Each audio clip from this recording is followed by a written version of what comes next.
All right, what's up, y'all? Back at it.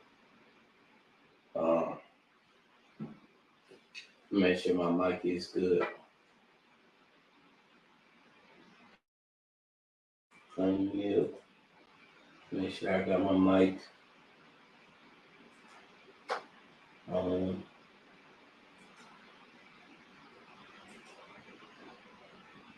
Yeah. Testing.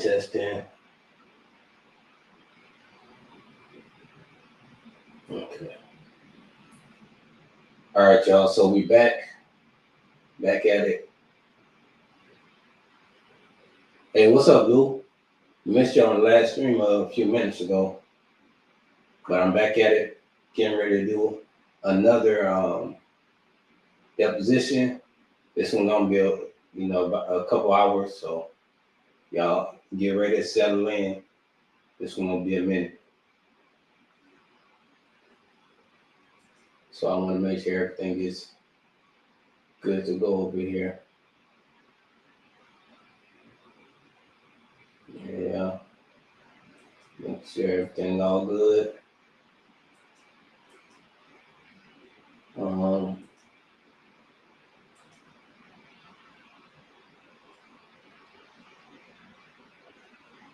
Okay.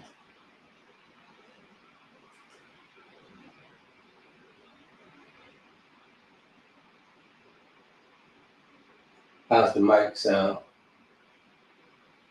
Is it good? Is it make sure it's on this time.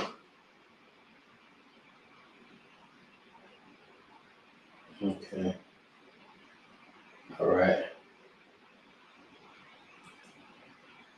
Does that sound? I was there. Cheers from Australia. Oh yeah, you was on that stream. Sounds good. Okay, good. All right, let's get started, y'all. This is from, I'm not sure how to pronounce that, the By Two Side channel. And this is lawsuit settle officer disposition exposes policing failures, part 1. You already know. Pictures of other people's vehicles and license plates, which is against the law. Taking photography. Not here, not right now, okay? Okay, what are you going to do if I don't stop? What is your purpose of you being here right now? You have an accident scene, go deal with it. Okay, this accident said and done. These records are now. Then walk away, you're dismissed. I don't need you here. Okay, I'm not leaving anywhere. You need to go. A federal lawsuit filed by Rolando Reyes against Lake Jackson and several of its current and former police officers have been settled. Here is a recap of the incident and full testimony of now former Officer Cagle. What did you say now? I asked you, why are you here? I said I'm taking photos. Okay. Are you allowed on this accident scene?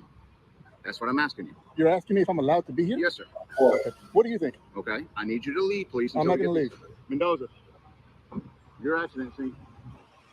You're taking pictures of other people's vehicles and license plates, which is against the law. What are you doing right now? Taking photography. Okay. Not here. Not right now. Okay. Okay. What are you going to do if I don't stop? Okay. All I'm asking you to do is go over there. You're not going to stop me from taking photography. Okay. You work for the newspaper? I don't have to work for the newspaper to take public photography. Okay. But taking license plate pictures of license plates, you are not allowed to do. You are also by law allowed to lie to me. That's incorrect information. No, I think you need to relearn the law on that. You actually can, and I can take all the videos of license plates that I want. Okay. You go ahead and do that. I will. Do you have your ID on you?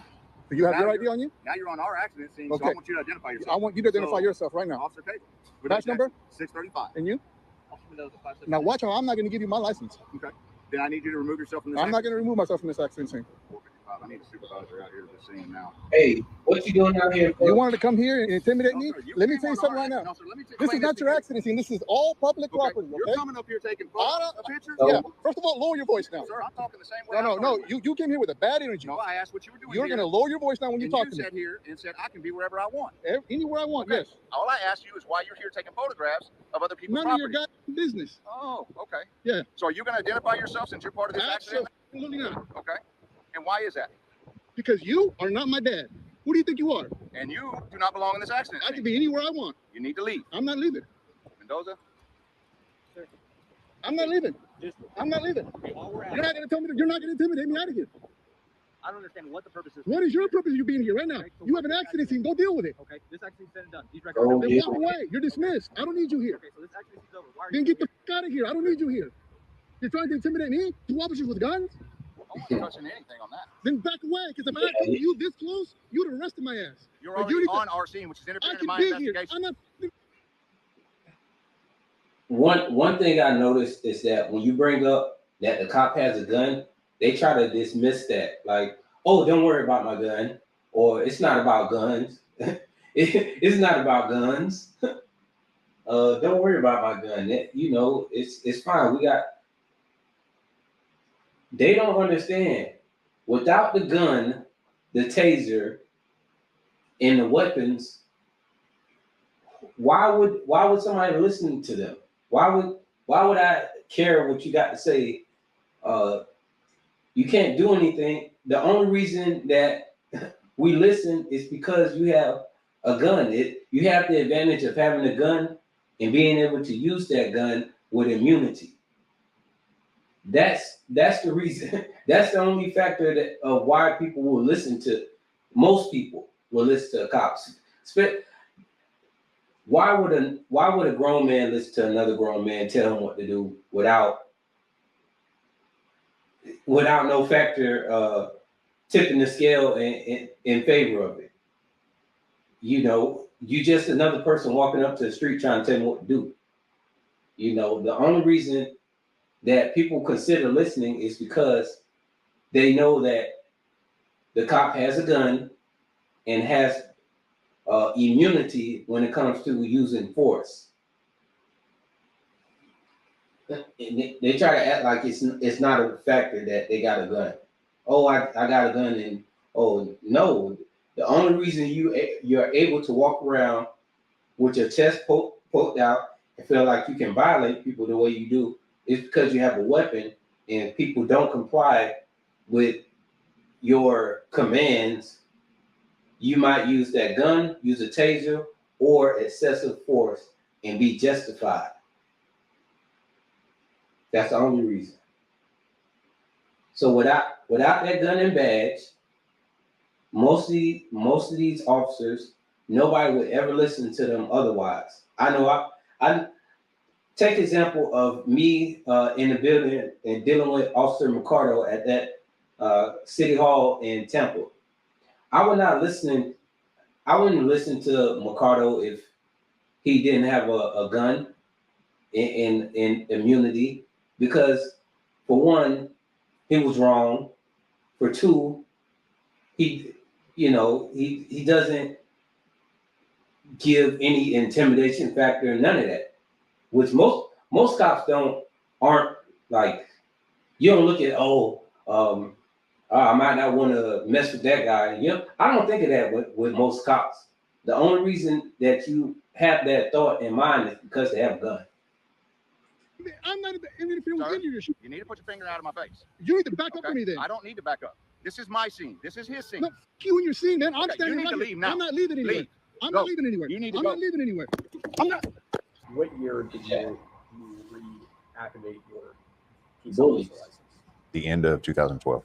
Okay, what did you have to do in order to reactivate it? There were certain courses that TCOL's mandated that I go take, and then I had to re-challenge the TCOL test. You had to. You called it re-challenge the TCOL test? Yes, sir. Okay, what is that? Any police officer has to take the TCOL exam. After they get out of the academy, it's about a 300 question exam that they have to take. It's over different penal codes, CCP, traffic, and then you have to take that test as well. So that's where, after I finished the mandated courses that they required me to take, I was eligible to retake TCOL. Okay. And we've been saying TCOL a couple of times. Do you know what TCOL stands for? Texas Commission on Law Enforcement Education. Okay, and that's you understand it to be That'd be something, man. Texas law enforcement officer. Yes, sir. Okay. And so when you took these courses to reactivate your license in 2012, did you go to school to do that? No, sir. Okay, how did you accomplish those courses? Most of them were through other agencies that put on a training for it. Some were also online. Okay. And so basically you went and sought out these courses yourself to complete? Yes, sir. And so 2012, you reactivated your peace officer license. Where did you go work? to Missouri County Sheriff's Office. Okay. And what did you do at the sheriff's office? I started out in the jail. I was there 4 months, and then I went to patrol.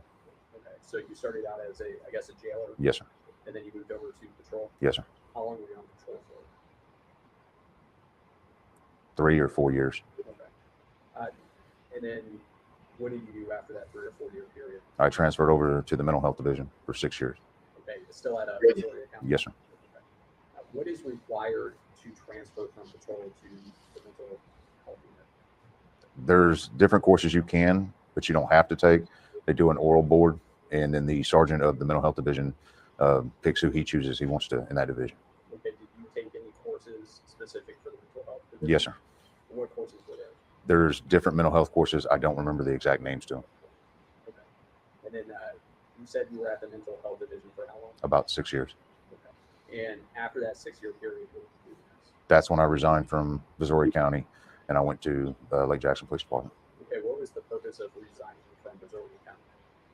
I wanted to further my law enforcement. So it was a time to where Missouri County was having issues. So I decided to transfer out to a smaller department. Okay.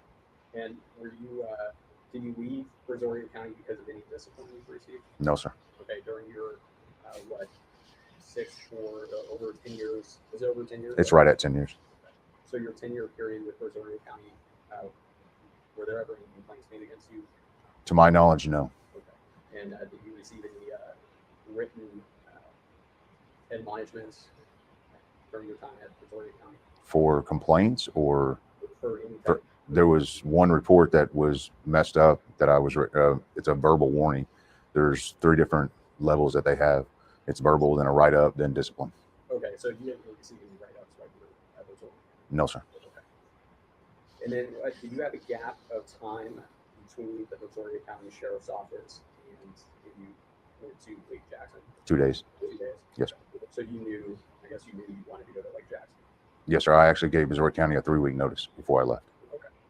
And then how long were you at Lake Jackson Police Department? 7 months. 7 months. What was your position? Patrol.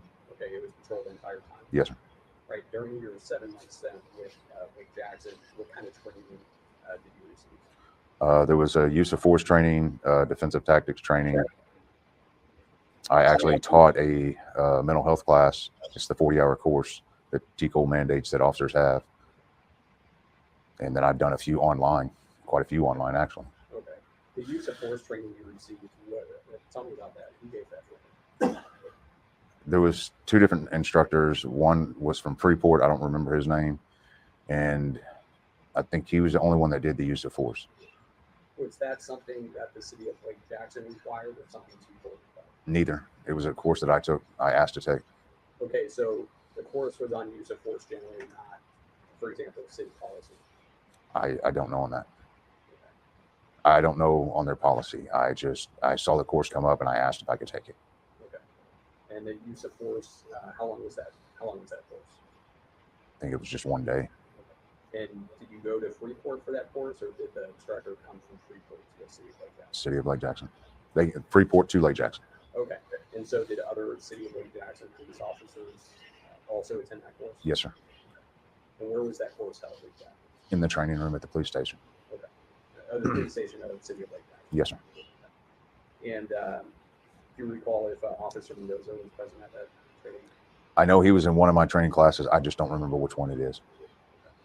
Now, when you came to the city of Lake Jackson Police Department, were you provided with any information as to what the city's or police department's policies were? I know they gave me a handout of a bunch of paperwork, but I don't remember. I was more into getting through the training program.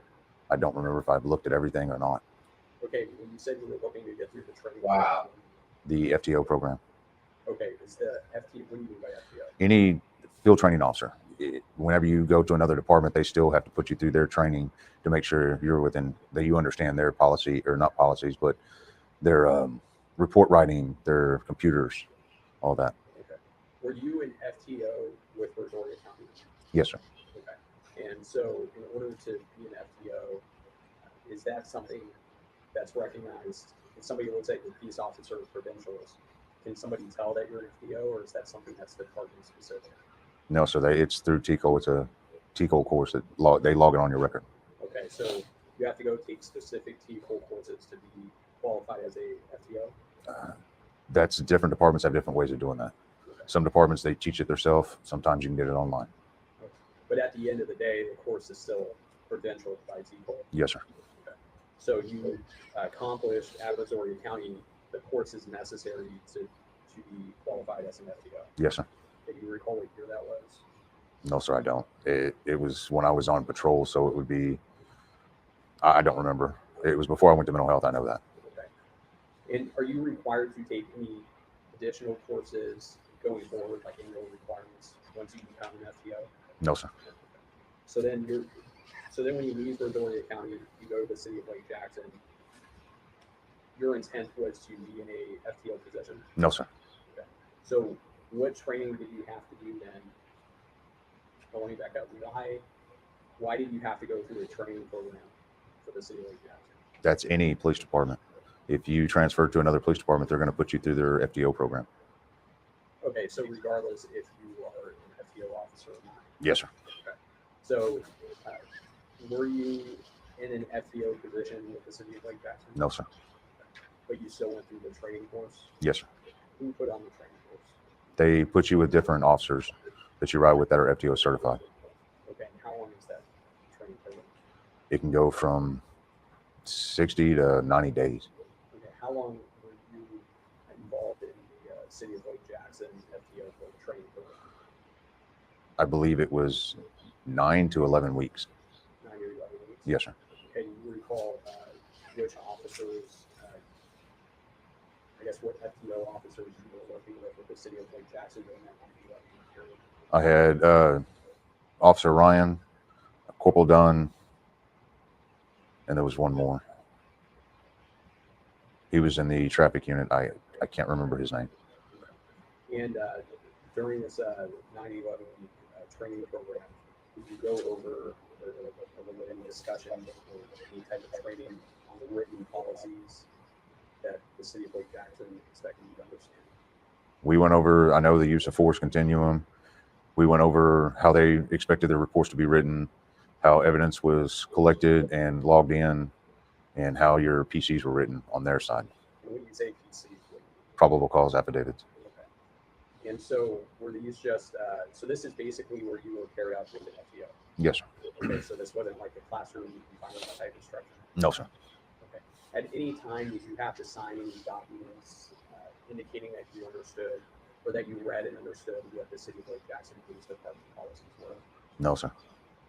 During your 7-month period, were you ever required to attend any specific city of Lake Jackson Police Department training? What do you mean by that? So, for example, you mentioned that TCOL requires you to do annual training, right? Yes, sir. Did the city of Lake Jackson Police Department require any specific training?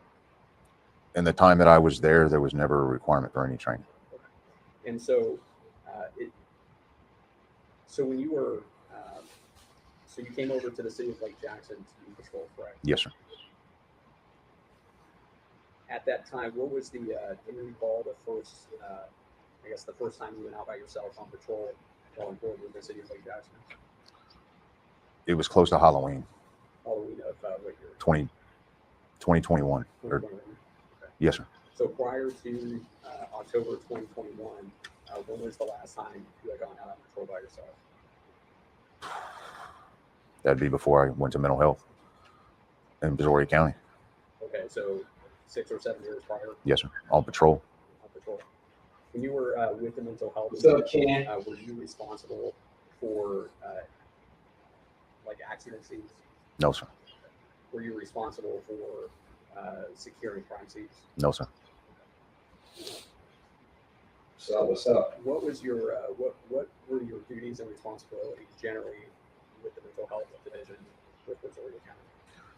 We did anywhere from interviewing people to see if they met the criteria by the state, and if they did, then they were escorted by us to a hospital so they can get treatment. We also dealt with children and adults that were suicidal, They could have been homicidal as well. We dealt strictly with mental health is all we dealt with. Did that require you to put handcuffs on individuals? Yes, sir. Okay, were you required to evaluate probable cause? Sir, we did not evaluate. We only interviewed. Okay, so but when you were on patrol with the city of Lake Jackson, for example, were you required to evaluate probable cause? Yes, sir. But you did not have that same role with the mental health division in Oregon County? As with traffic or crime scenes, no.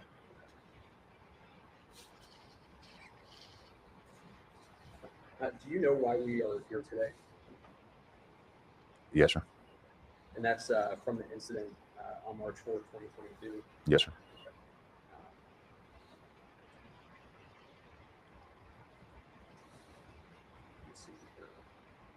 So it looks like you were out at around 1:30 p.m. at 104 Highway 332. Is that correct?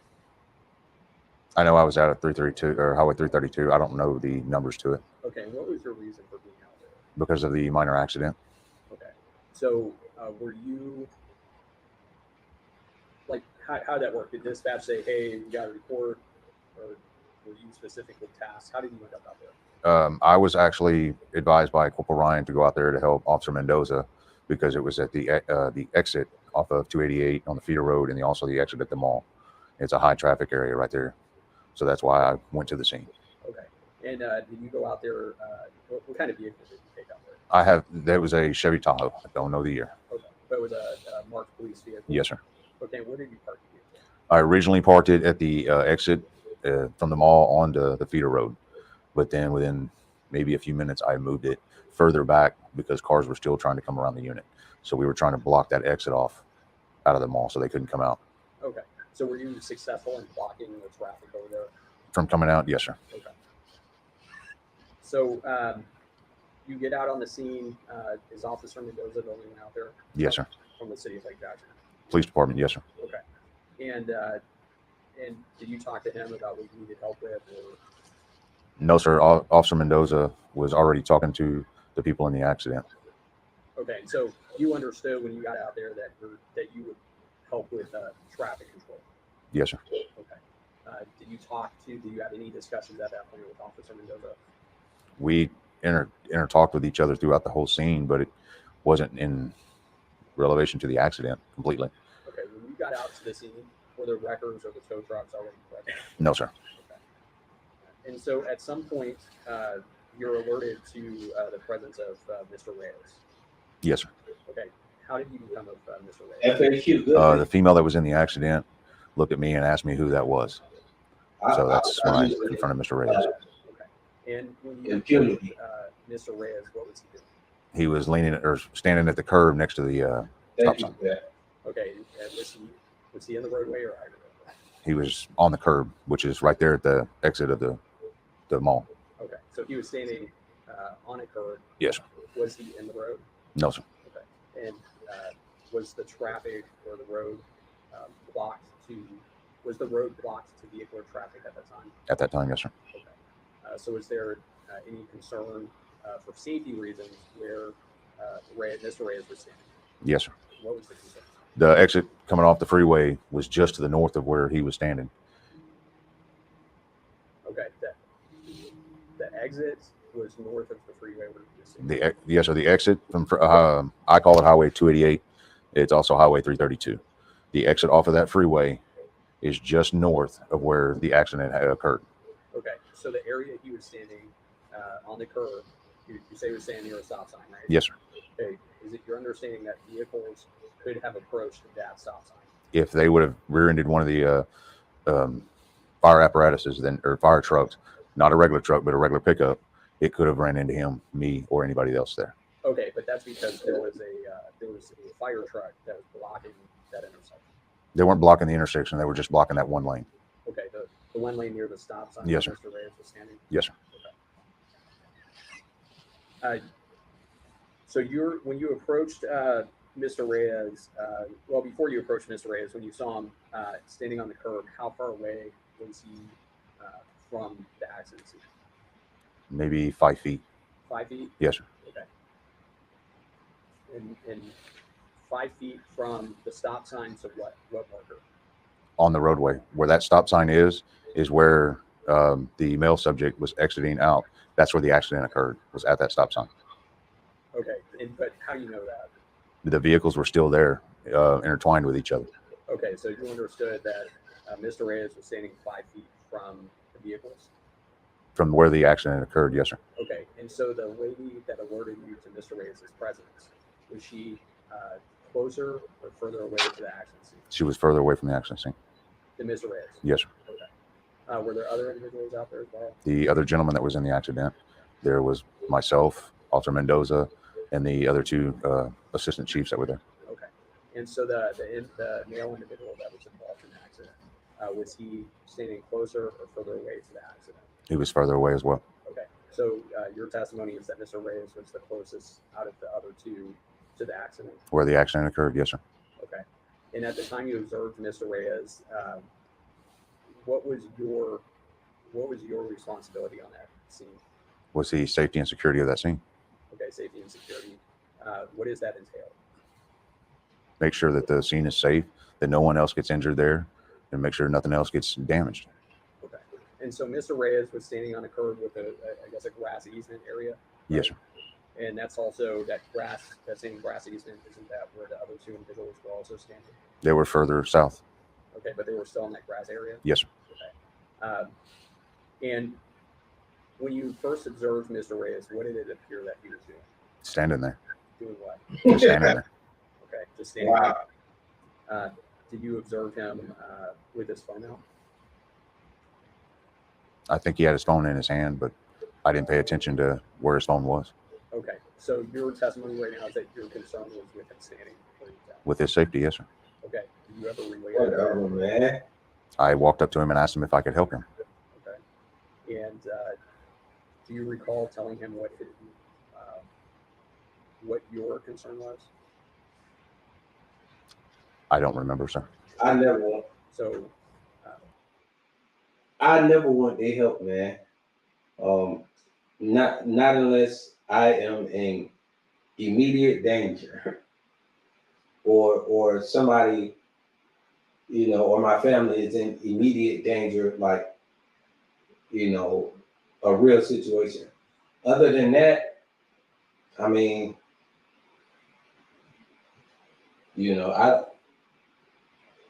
their help doesn't, it seems like the only thing they want to help you with is to ruin your life. They wanted to help the lady who was walking, singing a song down. Actually, she wasn't even in the road. She was in the parking lot, and they wanted to help her, and she ended up going to jail and being punched in the face, and they put charges on her. One time, the other one, they tried to help the man. They helped him they assisted him to the ground and broke his neck, and made him a quadriplegic. So that's their help.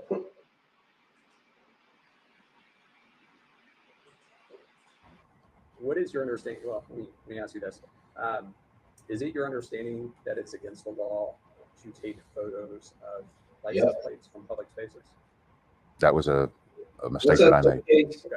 So on March 4th, 2022, you thought that it was against the law to take photos of license plates? Yes, sir. I don't have a moderator to did it drop the links to everything, but is here to take photos of the accident scene? it's all good. Can you say that again, please? Didn't you observe? I think Lou was in here earlier. Yeah. Taking photos of the accident scene? I did not observe him taking photos, no. Okay. So What if he lying? That he was not permitted to take pictures of license plates. Sir, I don't remember exactly how the conversation was. But do you recall saying something to him about taking pictures of license plates? Yes, sir. Okay. Why would you have told him that? Sir, I don't recall exactly how that conversation came up. Okay. They don't recall because they don't think. Videos from this incident? Yes, sir. That's the issue. They don't think. They just do stuff. And then later on, like, oh, Yes, sir. I didn't even know that I said that. Yes, sir. Yes, sir. Did you observe the video taken from the female bystander? Yes, sir. And you also saw the video taken from Mr. Reyes? Besides what's on the internet? No. Okay, but you saw the video that was posted on the internet? Some of it, yes, sir. Okay, some of it. And you watched those videos a couple of times, right? Just my body camera and Officer Mendoza's body camera. Okay, did you review those body cameras or any body camera in preparation of an incident report? Yes, sir. Okay, did you review those cameras in preparation of Lake Jackson Police Department's investigation into the incident? I don't know what their investigation was. I went in there to do my statement is the reason that I watched the videos. Okay, to make, when you say your statement, you mean the statement? What's up, Mitch? The city of Lake Jackson or your incident report? It would have been my statement or my incident report. Okay. And were you interviewed at all by any Texas Ranger? Yes, sir. Okay, did you review your body camera prior to that interview? Yes, sir. Okay. And prior to today, or in preparation of today, did you view any video? Miss Bonds, myself, and Officer Mendoza. Okay, so when you say Miss Bonds, that's the female. That's the female. Yes, sir. Now, okay, so you've watched the videos since March 2022 a number of times, right? Not a number of times. I've seen Miss Bonds once, mine 3 times, and Mendoza's 3 times. Okay, so there was you had to watch the video, or at least the body-worn cameras, to prepare an incident report. Yes, sir. You watched the videos to prepare. Oh, he was locked up to the City of Lake Jackson Police Department. That's the same time. Okay, so you watched it just once. Yes, sir. That's crazy. I saw the video camera once. Angry Vet was locked up. Body-worn camera in preparation for your interview with the Texas Rangers. No, sir. No, you haven't watched the No, video? sir. Okay. But then you watched it. Did you watch any of the video once you received notice of this lawsuit? With my attorney. Okay. And did you watch the video in preparation of responding to discovery? Oh, we did. Did you watch the video in preparation? The one time with my attorney. Just one time? Yes, sir. Okay. But then you watched it in preparation for today? Yes, sir. Okay. So, out of the times of watching your body-worn camera from this incident, you can't recall why you told Mr. Reyes it was illegal to photograph license plates? No, sir. I mean, I would have to watch it again. Okay. What was your understanding of an individual's right to film police officers performing their duties in public? And to clarify the question, you're asking him what was at that time? At that time, correct. 2022. At that time, on March 4th, 2022, what did you understand was Mr. Reyes' right to film police officers performing their duties in public? I had no training on that, to my knowledge, so I'm not 100% sure. Okay. Did you receive any kind of briefing at all from any police officer or employee with the City of Lake Jackson? Since that incident? No. Prior to that incident? No, sir. Okay. How about since that incident? No, sir. Okay. So, did you understand at the time on March 4th, 2022, that Mr. Reyes was filming his interaction with you? It was restreamed. Yes, sir. He had his phone in his hand. Okay. And you understood he was filming? Yes, sir. Okay. I'm gonna have to check that out, Mitch. Did you understand at that time that he had a right to film that interaction? I wasn't concerned about him filming.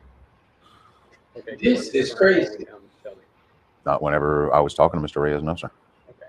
So, why did you approach Mr. Reyes then and tell him he was breaking the law by photographing license plates? I confronted Mr. Reyes because Ms. Bond asked me who he was. Okay. Was Mr. Reyes Yes, standing in Ms. a public Bond. space? Yes, sir. Hold on. Did Ms. Bond have something in public? Because Ms. Bond asked me who he was. Okay. Was Mr. Reyes standing in a public space? Yes, sir. Okay. All right. We have 34 minutes and 9 seconds. Let's go back real quick and see this reaction, because it seemed like this is totally different from what he's saying right now. Filed by Rolando Reyes against Lake check this Jackson, out and again. several of its current and former police officers have been settled. Here is a recap of the incident and full testimony of now former Officer Cagle. What did you say now? I asked you, why are you here? I said I'm taking photos. Okay. Are you allowed on this accident scene? That's what I'm asking you. You're asking me if I'm allowed to be here? Yes, sir.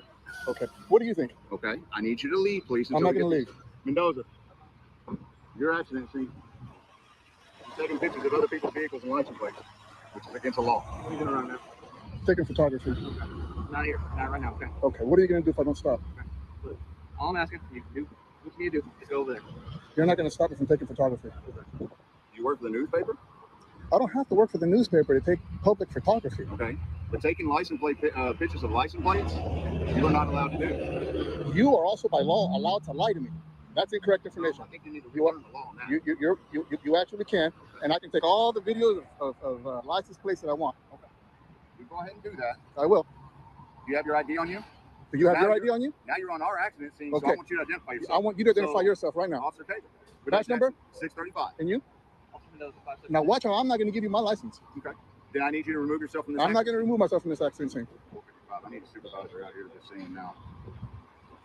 You wanted to come here and intimidate me? No, sir, Let me tell you something right now. No, sir, let me This is not your accident scene. This is all public property, You're okay? coming up here taking pictures? Yeah. First of all, lower your voice now. Sir, I'm talking the same way. No. You came here with a bad energy. No, I asked what you were doing. You're going to lower your voice now when you talk to me. You sat here and said I can be wherever I want. Anywhere I want, Okay. yes. All I asked you is why you're here taking photographs of other people's None property. of your goddamn business. Oh, okay. Yeah. So are you going to identify yourself since you're part of this accident? Absolutely not. Okay. And why is that? Because you are not my dad. Who do you think you are? And you do not belong in this accident. I can be anywhere I want. You need to leave. I'm not leaving. Mendoza? I'm not leaving. I'm not leaving. You're not going to tell me that you're not going to intimidate me out of here. I don't understand what the purpose is. What is your purpose of you being here right now? You have an accident scene. Go deal with it. Okay, this accident's said and done. These records are now. Then walk away. You're dismissed. I don't need you here. Okay, so this accident is over. Why are Then you get the fuck out of here. I don't need you here. You're trying to intimidate me? 2 officers with guns? No one's touching anything on that. Then back away. Because if I had come to you this close, you would have arrested my ass. You're But already you need to- on our scene, which is I interfering in can my be here. investigation. I'm not interfering with Sir? any of your shit. You need to put your finger out of my face. You need to back up Okay? for me then. I don't need to back up. This is my scene. This is his scene. No, fuck you and your scene, man. I'm Okay, standing you need right to here. leave now. I'm not leaving anywhere. Leave. I'm Go. not leaving anywhere. You need to I'm go. not leaving anywhere. I'm not. What year did you understand at the time on March 4th, 2022, that Mr. Reyes was filming his interaction with you? Yes, sir. He had his phone in his hand. Okay, and you understood he was filming? Yes, sir. Okay. And did you understand at that time that he had a right to film that interaction? I wasn't concerned about him filming. Okay, you weren't concerned at all with him filming? Not whenever I was talking to Mr. Reyes, no, sir. Okay. So, What? why did you approach Mr. Reyes then and tell him he was breaking the law by photographing license plates? I confronted Mr. Reyes because Ms. Vaughn asked me who What's he up, was. JT? Okay, was Mr. Reyes standing in a public space? Yes, sir. Did Ms. Vaughn have some Yeah, he's very angry. control to Ryan one, what's up? removed from that Let me area? get to the chat. She didn't ask him to be removed. Okay. So Ms. Vaughn told you she was concerned, or she didn't know who Mr. Reyes was. She asked who he was. Okay. And at that point, you determined. See, that's why funny. did you approach Mr. Reyes? I just walked up to him to ask him if he needed any help, if there was something I could do for him. Okay. And what did you tell him? Morning, good morning. He actually said, "Hold on a minute." Okay. And was Mr. Reyes at that point, to your understanding, is he suspected of committing any crime? No, sir. And so is it your understanding that Mr. Reyes had to respond to any of your questions? Yes, sir. He did? No, he did not. Okay. At any point, did you tell Mr. Reyes that he needed to leave for safety reasons? I don't recall if I said it that way. Okay. Do you know if you told Mr. Reyes anything at all concerning safety? I don't recall. Okay. At some point, you asked Mr. Reyes to leave. Yes, sir. That's the West. He didn't leave. Yes, sir. And then you called over Mr. Mendoza, Officer Mendoza. Yes, sir. Why? What was the purpose for calling over Officer Mendoza? Terrible, man. Terrible. It was Officer Mendoza was primary on the scene. Okay. At that point, when you called over Officer Mendoza, were you suspecting Mr. Reyes of committing a crime? No. No. No, sir. I don't know what took him so long On to March 4th, say no. 2022, what was your understanding of a citizen's right to criticize, verbally criticize police officers? I have no recollection of any of that. That wasn't part of your. You don't recall seeing any T-pole forces? No, sir.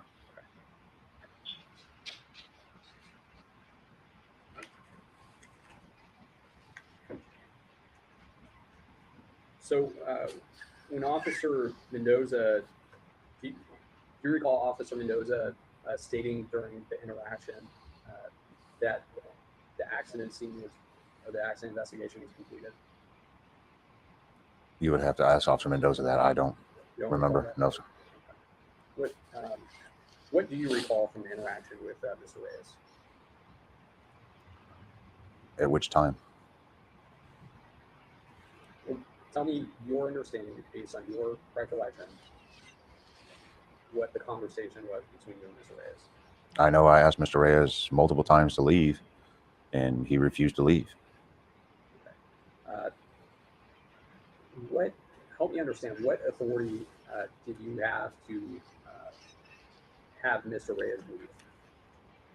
He's on the scene of an accident, which is a safety issue.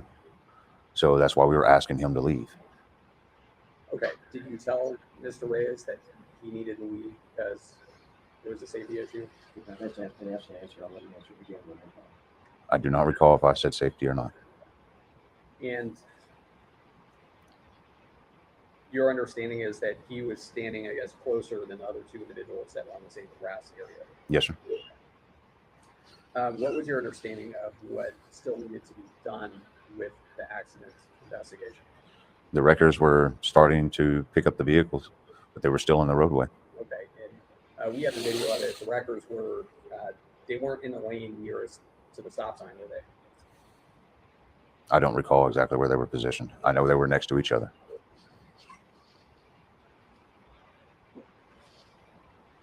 Right, so if you recall the interaction being you asked Mr. Reyes to leave, he didn't leave.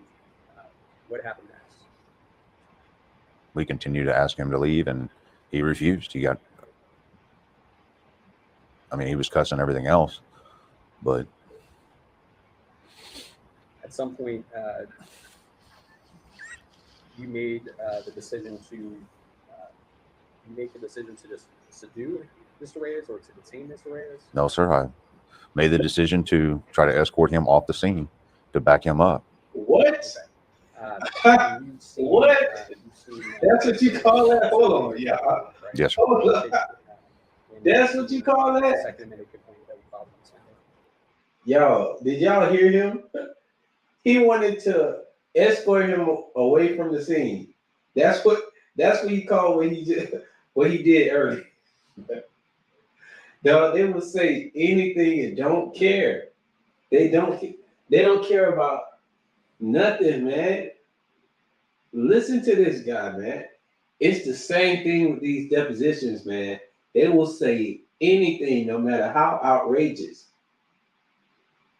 His claim is that he was trying to escort him off the scene. Okay, sure. For what? He was on the sidewalk.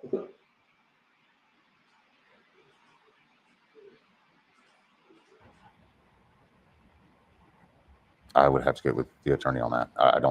I've had so much paperwork, I don't know. Okay, so are you aware that you got Crazy. Mr. Reyes back neck? No, sir. Are you aware that you want this coming out of his hand? No, sir. Okay. When you say that you were going to escort Mr. Reyes, how did you envision doing that? I placed my left hand on his right side and told him he needed to leave. Yeah. Okay, so that's how I you know envisioned this. doing it. No, sir. That's how I did it. Okay, so you put your hand on his right side. Which hand did you use? My left hand Okay, on his right side. okay. Did you see Mr. Reyes reach for anything? his right arm came up into my left arm twice. What? Okay, so did you see Mr. Reyes reach for anything? I was looking at Mr. Reyes. I just saw the motion of his hand. Okay. Motion of his hand, and this is after you made contact with him? Yes, sir. After I touched him on the side. Okay. And when you saw the motion of his hand, what ended up happening? After that is whenever I reached up to grab him to take him to the ground, because I don't know how the phone fell, but his left hand started coming down towards my right side as I was coming down with him. Okay. And so at the time you decided to put your left hand on Mr. Reyes' remember, he's just trying to escort him away from the scene. Remember that. Yeah. side, did you suspect Mr. Reyes of committing a crime? Yes, sir. And what crime is that? He was interfering in our investigation. Okay. What investigation? Was that interfering? The traffic accident. Okay. And by this point, though, did you hear Officer Mendoza say that the investigation was completed? At that time, I don't know exactly when or how he said it. Okay. So you were not responsible for the accident investigation, were you? No, sir. Okay. So the decision as to whether or not the investigation was ongoing, is that with Officer Mendoza? As long as the scene is still there, the accident investigation is continuing. Okay. I don't know when Officer Mendoza stated that the accident scene was complete. Okay. Would it surprise you if Officer Mendoza said that while standing right next to you during the interaction with Mr. Reyes? What do you mean? I'm not understanding your question on that. Sure.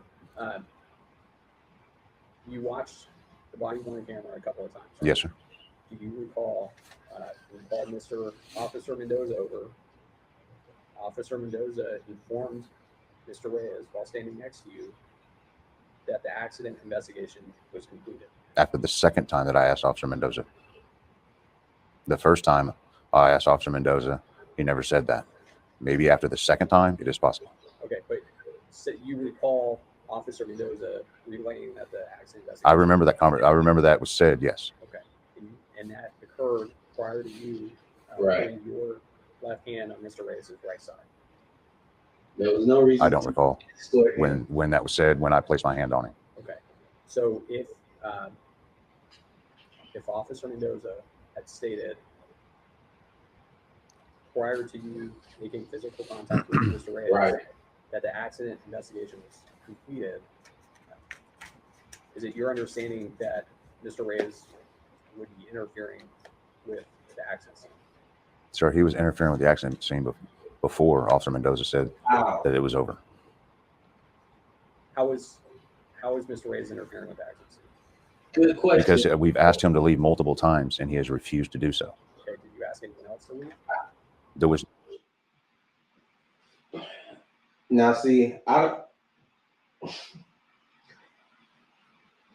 hoping this lawyer don't let him skate away from this question.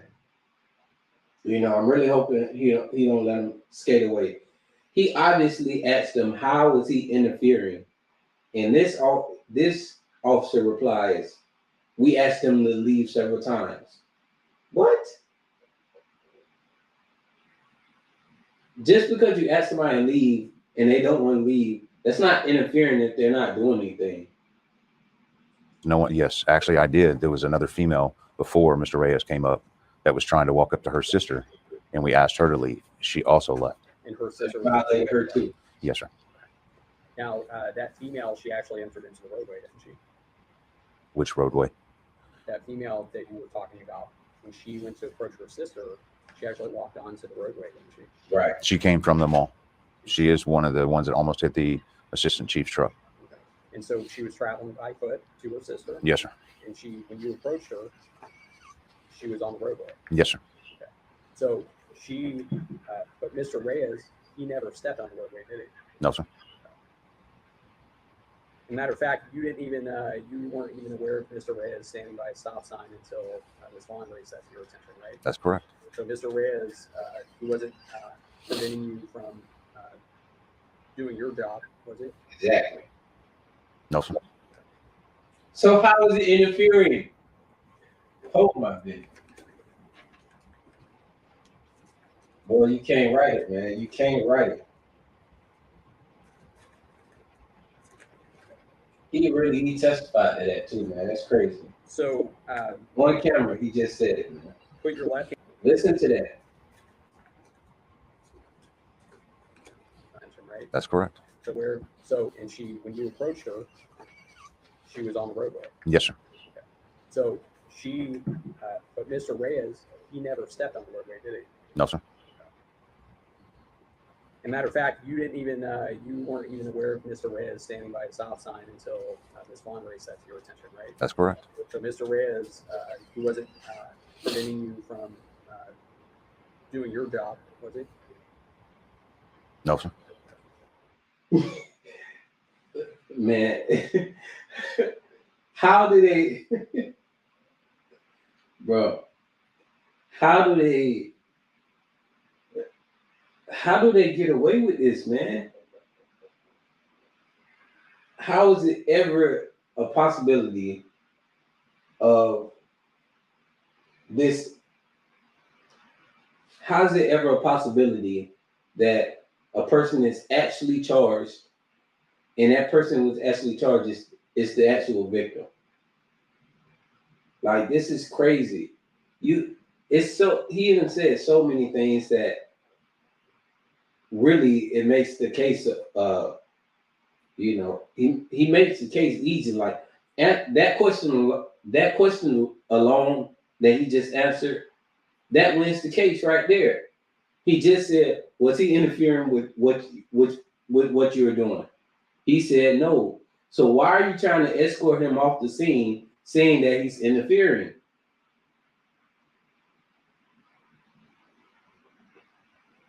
And look at his face. It's like, bro, I just don't get this, man. It's so,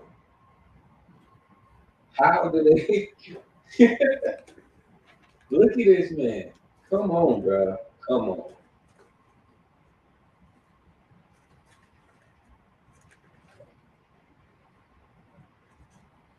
So put your left hand on Mr. Reyes' right side, and you see what appears to be Mr. Reyes with his Be his right arm. His right arm up.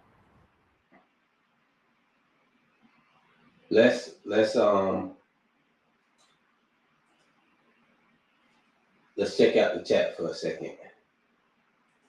All right, so let's catch up.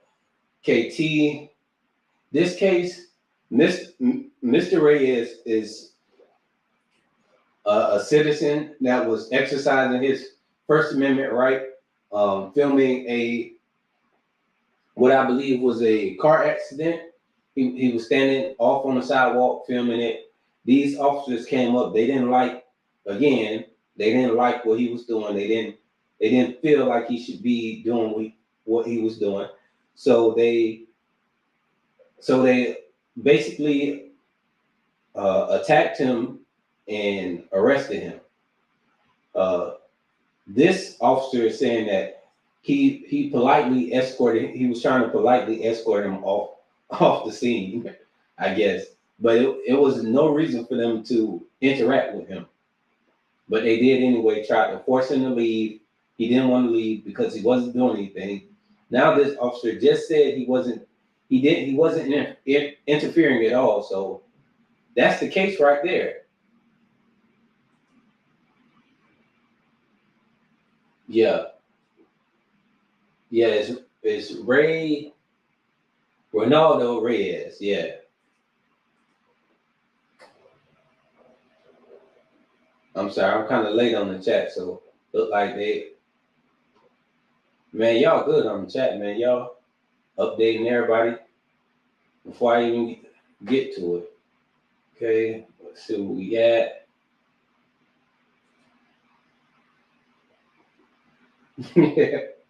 That's funny. Scarecrow, that's funny, man.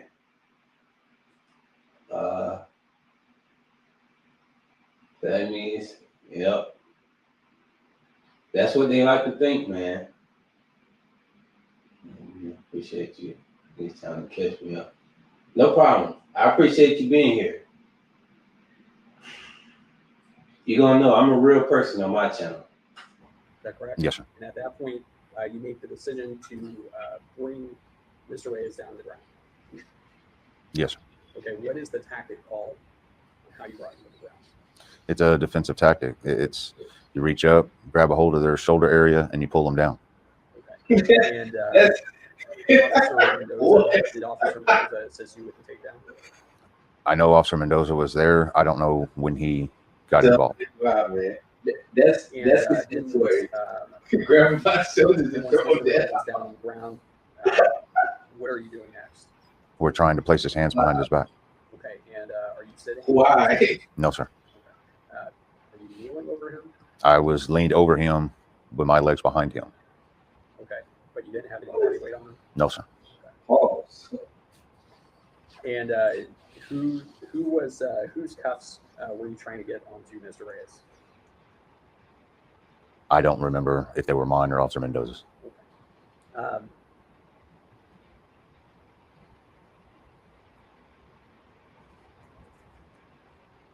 Prior to placing the handcuffs on, well, I guess handcuffs eventually end up on Mr. Reyes. Yes, sir. Okay. When's the last time you had to take down somebody prior to March 4th? Sir, I don't recall. Did you have to take anybody down other than Mr. Reyes during the 7 months you were with the city of Lake Jackson? Yes, sir. Did you have to take anybody down when you were with the mental health division with Missouri County? Yes, sir. And so your understanding was you tell me why did you make the decision to switch from physically removing Mr. Reyes from the area to then taking him down to the ground and putting cuffs on? When I saw his hand move forward, that's when Mr. Reyes took that stance of he's not moving. And at that time, I felt the safety was enough. And the fact that he came up and hit my hand and reaching for something, I didn't know what.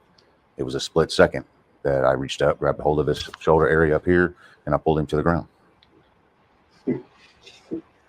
Politely escorted him. At that point, what crime do you think Mr. Reyes did? He had already the refusing to leave after he's been told to do so. Okay, what offense is that? It's in the transportation. I don't remember the exact note, the code to it, but it's 542 point something. And it's whenever there's a police officer, crossing guard, or anybody else that is dealing with traffic, if we ask them to leave, if they refuse to leave, then they're interfering. Okay, so we've already established that Mr. Reyes was not in the roadway, right? Yes, sir. At any time was he impeding traffic? No, sir. Oh, we at 22? And do you know if Mr. Reyes was ever charged with violation of the transportation code? I have no idea. Everybody hit the like button. Did anyone ask you what crime you thought? You really need to hit the like button. I remember, I believe it was either Corporal Dunn or Sergeant Necestra had asked.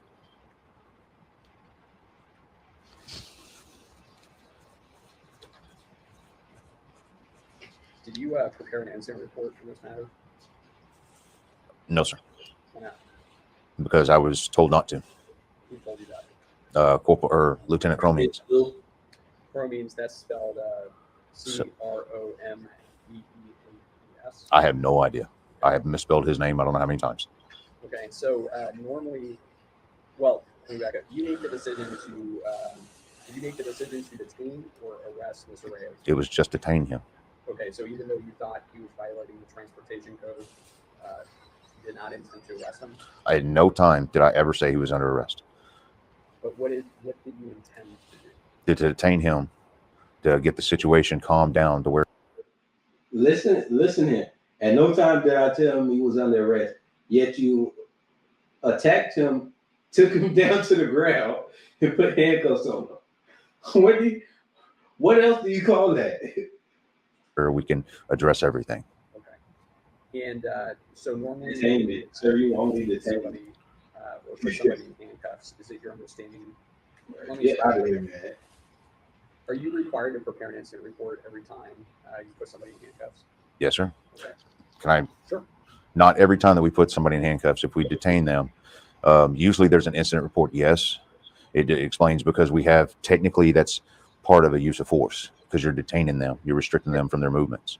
So yes, I've always done an incident report on it. Okay, is it your understanding that the city of Lake Jackson and police department policy would have required you to prepare an incident report? Yes, sir. And did you, on March 4th, 2022, did you intend to prepare an incident report? Yes, sir. Okay. When were you told by Lieutenant how do you say his name? Cromines. Cromines to not prepare an incident report? That was on the Wednesday. So this, I don't remember the date. We can calculate it up. Okay. So March 4th was a Friday? Yes, sir. Okay. And had you prepared any draft incident reports? Yes, sir. Okay. So there's a draft incident report in the system? No, sir, not in y'all's, not in Lake Jackson. Okay. It was done at my house. Okay. So you had the ability to prepare a draft incident report at your house? It's not on the letterheads of Lake Jackson. It's just basically a Word document that I typed up and it was having, and I had it print out. Okay. Is that something you normally did while at the city of Lake Jackson? No, sir. Usually it was done at the city. Okay. But why did you want to draft a Word document of your incident report? Because I was told before I even left the hospital that I was suspended under internal affairs. And about 2 hours later, one of the officers came and picked me up, took me to the PD, and I was told not to speak to no one, grab my stuff, and go home. Okay. And who told you that? I can't, it was either Corporal Ryan or Sergeant Assessor. I can't remember which one. They were both there in the office when I grabbed my things. Okay. And so when you got home, is that when you drafted or started drafting? No, sir. It was Monday afternoon, I believe. Okay. It was either Monday or Tuesday afternoon. Okay, so Monday or Tuesday afternoon, you decide that you wanted to draft or put in writing your version of events that would occur. Yes, sir. Okay. And do you still have a copy of that draft? Unfortunately, sir, it's been 9 months. I doubt it. I'm sure I never saved it on the computer, never saved it on a jump drive. So I'm sure it's already been shredded. Okay. Did you ever provide a copy of that to your attorney? No, sir. Have you had a chance to review the incident reports that were prepared in this incident? I have not read every single one of them. I don't know who's written an incident report or who hasn't. Okay. How often, well, how quickly after an incident are you required normally or expected to prepare an incident report? Usually we do the incident report right then and there. Okay, so you knew when you were told at the hospital that you were suspended that you're not going to be able to prepare a report like that? Oh, I thought I was going to be able to go to the PD and still type one. Okay. And then when did you find out that you were not going to be able to do that? As soon as I walked in the PD. And that was on March 4th? That's on March 4th. Right. And you were told to leave? Yes, sir. I was told to gather my belongings that were there on the floor in the sergeant's office and to leave. Do not speak to anybody with the city of Lake Jackson. Okay. Prior to this incident, were you expected to work that Saturday or Sunday? Yes, sir. Okay. Which day? Both days. Okay. But then as a result of this, you didn't go to work? No, sir. I was suspended. Okay. And then how did you end up speaking with Lieutenant Cromines on that Wednesday? Actually, I spoke with Lieutenant Cromines on a Monday and Tuesday. And then I showed up on Wednesday and spoke with him in person. Okay, so you spoke to Lieutenant Cromines on Monday and Tuesday via phone? Yes, sir. Okay. So what were those conversations about? Lieutenant Cromines called me Monday and asked me if I was going to resign. I told him I had no intentions of resigning. I like the camaraderie. I like the guys that I work with. He said, okay. That was it. And then Tuesday, he ended up calling me again. I know I was going to lunch with a friend of mine, and that's when the second call came in. And he's the one that told me that it does not look good for me. I need to resign. I explained to him that I did not want to resign, that I wanted a meeting with the chief. And he said, come in tomorrow morning. So that's when I came in Wednesday morning. Okay. And then, so you went in Wednesday morning. Who did you speak with? I immediately went to Lieutenant Cromines. Okay. And the discussion about preparing an incident report came up? No, sir. It was about the resignment. Because I'm trying to understand when exactly you were told not to prepare. Yeah, Emperor, man. I love these, man. Whenever I resigned, I went in and talked to the chief, and he told me that it doesn't matter the outcome. I'm still going to be terminated. So if I don't resign right now, I will be fired. And so, I'm not sure he gets it. Gotta get up out of there, man. so Stop you violating the chief on that Wednesday was Lieutenant Cromines in the room? Yes, sir. Okay. And who else was in the room? Assistant Chief Anderson was. Okay. So you had Henderson, Cronies, and Anderson. Anderson. Yes, sir. Got it. Not Henderson. No, sir. Okay. And did Anderson or Cronies say anything in that meeting? No, sir. It was just, well, Assistant Chief Anderson did, but it was already after I spoke with the Chief Thibodeau. So, and it was basically, there's nothing we can do, is all he would say. Okay, and so do you feel like then that you resigned? Yes, sir. I was forced to resign. Okay, because if you didn't resign, you were under the impression you were going to get fired? Yes, sir. Okay, if you did get fired, would that have impacted your police officer license? Yes, sir. Okay, how so? It would have given me a dishonorable Dishonorable what? F5. Okay, and that's when you say F5, that's the form pertaining to your police officer certification. That's the form when you leave a department. There's 3 criteria. There's honorable, general, or dishonorable. Okay, and so the dishonorable would have been the worst one. Yes, sir. Okay. If you received that dishonorable marking on your F5, what would have happened to your police officer certification? I don't know. Okay. Would it have impacted your ability to get employment as a peace officer in the state of Texas? Yes, sir. Okay. But if you, by resigning, is there any kind of, how is your termination described at that point? It's a general. Okay. And a general is not a dishonorable? No, sir. And actually, sitting here today, you still have your peace officer certification? Yes, sir. And is it your understanding that you can still be employed as a peace officer with a general marking on your F5? It's just as hard as it is being dishonorable. But it's not. No, it ain't. It's not. Have That you was tried to apply no. to police? Yes, sir. What other police departments? I don't believe that. Fort Bend and Stafford. And was it because of your F5 that were you told because of your general marking? No, sir. Okay. What did they tell you? They basically stated that due to this incident, they're not going to get involved. So you think that this incident, you mean the incident on March 4th, 2022? Or Yes, sir. Okay. Have you talked to any of those police departments about the litigation? What do you mean? As in the civil litigation? Yes. Yes, sir. They know. Okay. And so you think that it had that also played a part? I don't know. Okay. But they did receive a copy of your F5 each other departments? That I don't know either. So how would they know that you received a general? I was upfront and honest with them. Okay. Because I assume they asked you then. I told them. All right. You can go for about an hour. Let's take a C11, take a brief 5-minute break. Okay.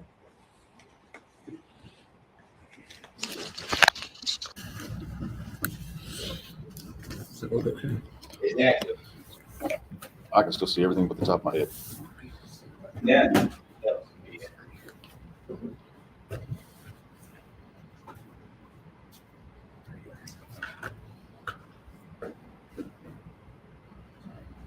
Time is 11:20 p.m. Is everyone ready? Yep.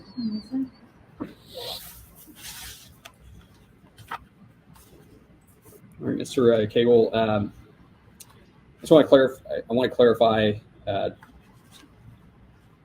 Were you explicitly told by anyone at the City of Lake Jackson Police Department to not prepare an incident report? No, they did not tell me not to. Okay. I just want to clarify, but it sounds like you, in your discussion with the chief, said that you had not yet done an incident report. It was never brought up. It was only about me resigning or being terminated. Okay. You made a statement earlier prior to the break that you were told that it would not matter, it would not change the outcome. After I turned my resignation letter over to Lieutenant Cromines, I asked him if he needed my statement. And at that time, he said he does not need it. I would resign. Okay. So you actually submitted a written resignation letter? Yes, sir. Okay. Did you provide a copy of that to your attorney? No, sir. Yes. Okay. Were you ever asked to make a written statement by anybody at the City of Lake Jackson as a result of the March 4th, 2022 incident? No, sir. Okay. Were you ever interviewed by any City of Lake Jackson employee as a result of the March 4th, 2022 incident? No, sir. Okay. So your understanding was that were you aware that there was an investigation in the March 4th, 2022 incident? Well, like I said earlier, when the assistant chief said I was suspended under internal affairs, then I knew that internal affairs is going to be an investigation. Okay. But no one from internal affairs reached out to you for No, your. sir. Okay. So were you given the opportunity to give your side of the story of what occurred on March 4th, 2022? Besides what happened at that incident, no. Okay. Do you agree with the City of Lake Jackson's determination in this case about? Let me back up. Did you see have you seen the press release from the City of Lake Jackson on this matter? I was told from a friend about it, but I never looked at it myself. Okay. So are you aware that the City of Lake Jackson determined that you used unreasonable force? I was never told that. No. Were you aware that the City of Lake Jackson thought that you had a erroneous application or understanding of the law? Understand. Okay, that's what they stand for. If the chief did not threaten termination, would you have resigned? No, sir.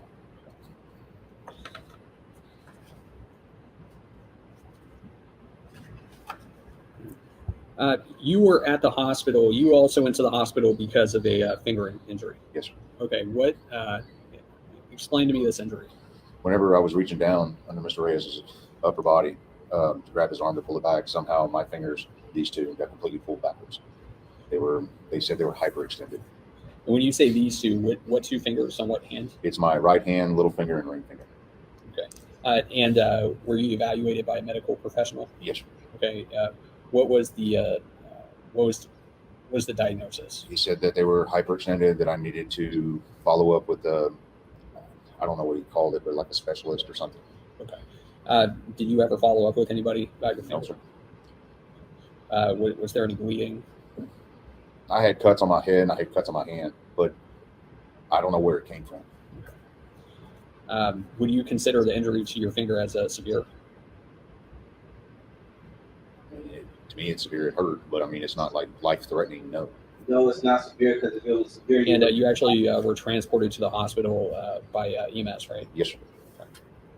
And at this time, you also understood that Mr. Reyes was bleeding from his head. I knew that he had blood on his head. I believe it was the back of his head. Okay. Do you know how that injury occurred? No, sir, I don't. Are you also aware that Mr. Reyes was complaining of not being able to breathe? He made that statement whenever I was finally putting the handcuffs on him.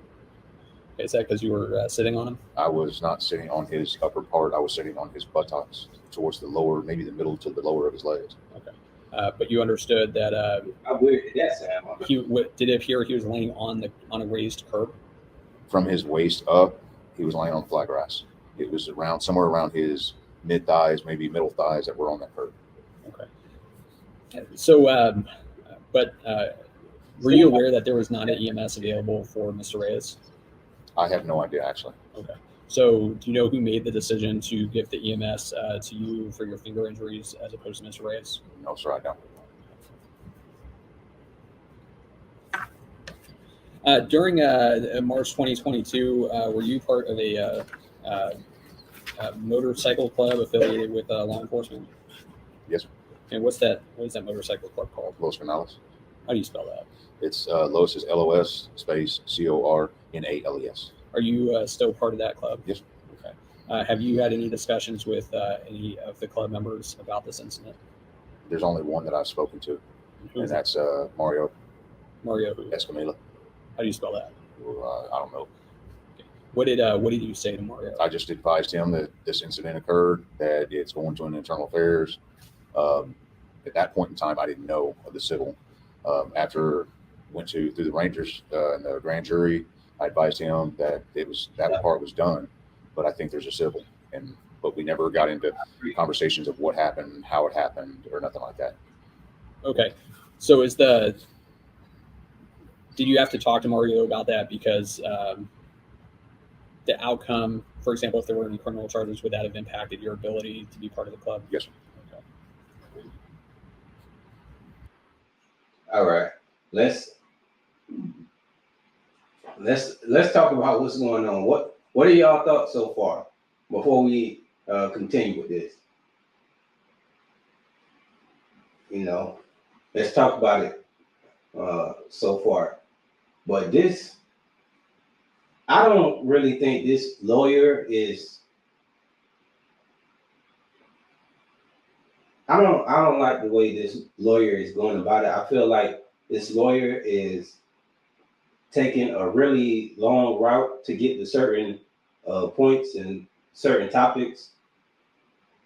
And I don't know if this is a strategy to, to make him more willing to answer questions. That's why he's like, it just seems like he's taking a long time to get to the point, and he won't just ask him certain direct questions. He's been asking a few, but it's just not as direct as, our previous depositions. So I don't know. I'm thinking maybe it's just this lawyer's strategy, hopefully, or like he's, I'm not going to say he's not a good lawyer, because, any lawyer is probably better than me, because I didn't go to law school. So I'm trying to figure out his strategy of why he's, it's just like he's doing long, drawn out, roundabout type of ways to get this officer to just answer simple, direct questions. I don't know if he's trying to be lenient on this officer, or just not as direct as other depositions. Even the previous one we saw with that sergeant, I feel like the questions was more direct, and he got answers for his case from the very beginning. Like the first two questions, he pretty much solidified his case when they were questioning the sergeant in the previous video. This one, it's like, I don't know. It's like it's just drawn out to. I feel like this is long and drawn out when it doesn't need to be. But he's getting them to answer certain questions, very important questions that really solidify the case. But it's just the way he's going about it. I think he's lying through his argument. Yeah. This guy expects people to believe that he just went about his life and didn't really talk to anyone about it. Of course, that's crazy. He's like, and the lawyer is slowly getting tired of the deposition. Has to be, because it's like it's being long and drawn out, and he's just gonna keep lying. Breedis, what's up? Breedis G. I think it's good. You got to relax the guy and not come to them with a machine gun questions. Emperor, yeah, that's why I'm thinking. That's why I say I think that's it. The strategy he's going with. It's not just. I'm just used to them asking. I guess, yeah, like guns blazing. You just go and ask them. Yeah. I think he wanted to get him a little comfortable, and just willing to open up.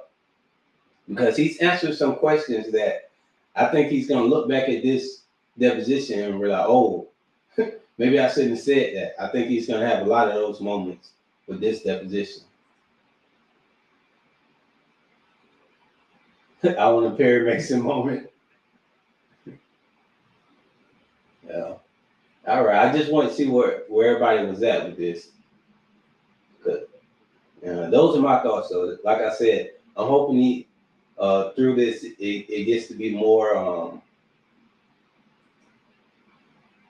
I want that seat to get a little hot for him, which it already is. Prior, okay. Now, you said when you were asked to give a statement or talk about what occurred, the only time you were given that opportunity was actually out at the scene on March 4th, 2022. It was the scene, and whenever the lieutenant showed up at the hospital. And then after that, he asked me what had occurred. I explained to him. And then the assistant chief came in probably 30, 45 minutes later. And he asked how my hand was. I said, we're still waiting on x-rays. We don't know. And that's when he said, all right, well, you're suspended under internal affairs. So somebody will come back and pick you up later. Okay. That was it. Did you, were you asked why you took Mr. Reyes to the ground? I think Lieutenant Cromines asked me, but I don't remember the full extent of the conversation. I mean, it was whenever everything was still going on. Did you tell any of your supervisors that you took Mr. Reyes to the ground because he initiated contact with you? I don't remember exactly how I put it. I know I spoke with Sergeant Sestra and Corporal Ryan because he was there. I do know that I told him that he made a movement towards me, and I don't remember exactly how I said it, but that was the reason I took him down. Okay. So did you do you know if you would have told any of the corporals or sergeants or lieutenants that Mr. Reyes initiated contact with you? I don't remember exactly how the conversation went. It was a quick talking with them, and that's when next thing I know, they refused to let me go to the hospital in one of the units. They said, get the ambulance, and then they took me to the hospital. And I know that I told him he was pointing a lot, and he was, it felt like he was reaching, and that was the reason I took him down. But I don't remember if I said he touched me or not, no. Okay. But sitting here today, is it your understanding that Mr. Reyes touched you first? No, sir. I touched him on his left side first. Okay.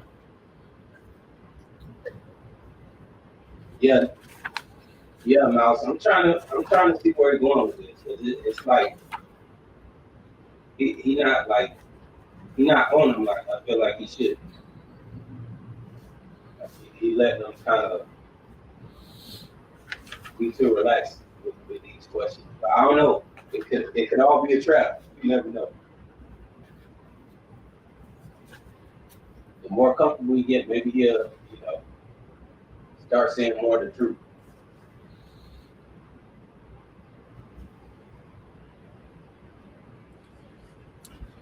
Do you know what injuries Mr. Reyes sustained as a result of this incident? No, sir. I have no idea.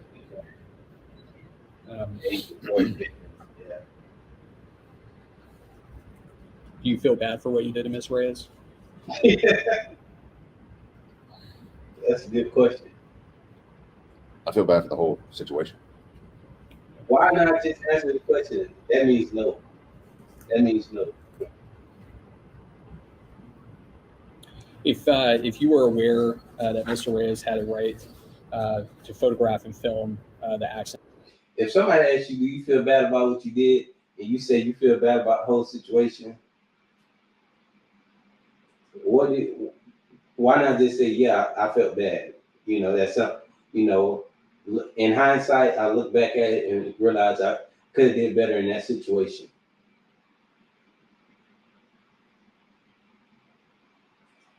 And seeing from where he was standing, would that have changed how you handled the situation? Sir, I can't speculate on that. I can't answer that. I don't honestly know. I haven't had the training on that, so I don't know how I would have talked to him. I still would have gone up to him. I still would have asked him if I could help him with something because he's still on that accident scene. Okay. So I guess I want to clarify that as well. I asked you earlier if when you first approached Mr. Reyes, whether you suspected him of committing any crime. You said no, but then later you said he was interfering with the accident scene. So at what point did you think that Mr. Reyes? Now, see, I don't like that the officer said he pointed out the contradictions there, but I wonder is he going to point out that contradiction when he said that he wasn't interfering, because I remember that. I remember him saying that very clear. So I want to see where the lawyer is going to go with this. Started committing a crime. When he was asked to leave and he refused to leave, that's when the interference started beginning. And that's when the interference happened. Okay. And is that irrespective of whether the accident investigation was complete or not? So the whole time the accident wasn't complete. The accident scene was not completed. Okay. And that was, I recall, I guess another thing you mentioned out on the scene was You called Officer Mendoza over because you said it was his scene, right? Yes. Okay, so was Officer Mendoza the, I guess, officer in charge? He was the primary officer. Okay. And so does he make a decision on who's in charge of the accident investigation? Officer Mendoza is in charge of writing the accident report. Yes. Right. Both officers are still there for the safety of that scene until all vehicles have left, records have left, and law enforcement has left. That's when the scene is complete. Okay, so there's not a designated officer that dictates when the investigation is concluded? That, like I just said, it's whenever everybody leaves the scene is when it's completed. Okay, so there's no act or declaration that says this is now complete? No, sir, because if Officer Mendoza decided to leave during the middle of the accident and that records and the cars are still on the roadway, it's still an accident scene. We still have to protect it. You called before the physical interaction with Mr. Reyes, when you were still speaking with him, you radioed for a supervisor. Yes, sir. Do you know how long it took a supervisor to get to the scene? No, sir, I don't. Okay. If you knew a supervisor was on the way, why did you physically attempt to remove Mr. Reyes? I didn't know if the supervisor was on the way or not.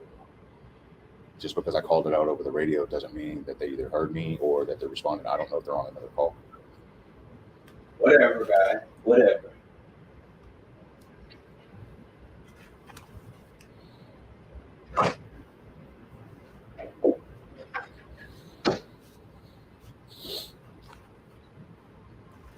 So, for clarification, at any point on March 4th, 2022, did you intend to arrest Mr. Reyes? At the time of the incident, no. I was only detaining him. Okay. At any point, did you make a decision or intend to arrest Mr. Reyes? Like I advised, when I detained him, that's as far as I went, because then I was pulled away from him from that point. Okay. So when he was on the ground, I detained him. I was talking to Corporal Ryan. That's when I got up and I walked off because Corporal Ryan took over the scene. From that point, I don't know what happened with Mr. Reyes. Did you did you make any recommendations to anybody about arresting Mr. Reyes? I advised Corporal Ryan and I think also Sergeant Sestra of the incident of what the charges possibly could be, but at no time did anybody ever say they're going to arrest Mr. Reyes. No. In front of me, no one ever made that they were going to arrest Mr. Reyes. Okay.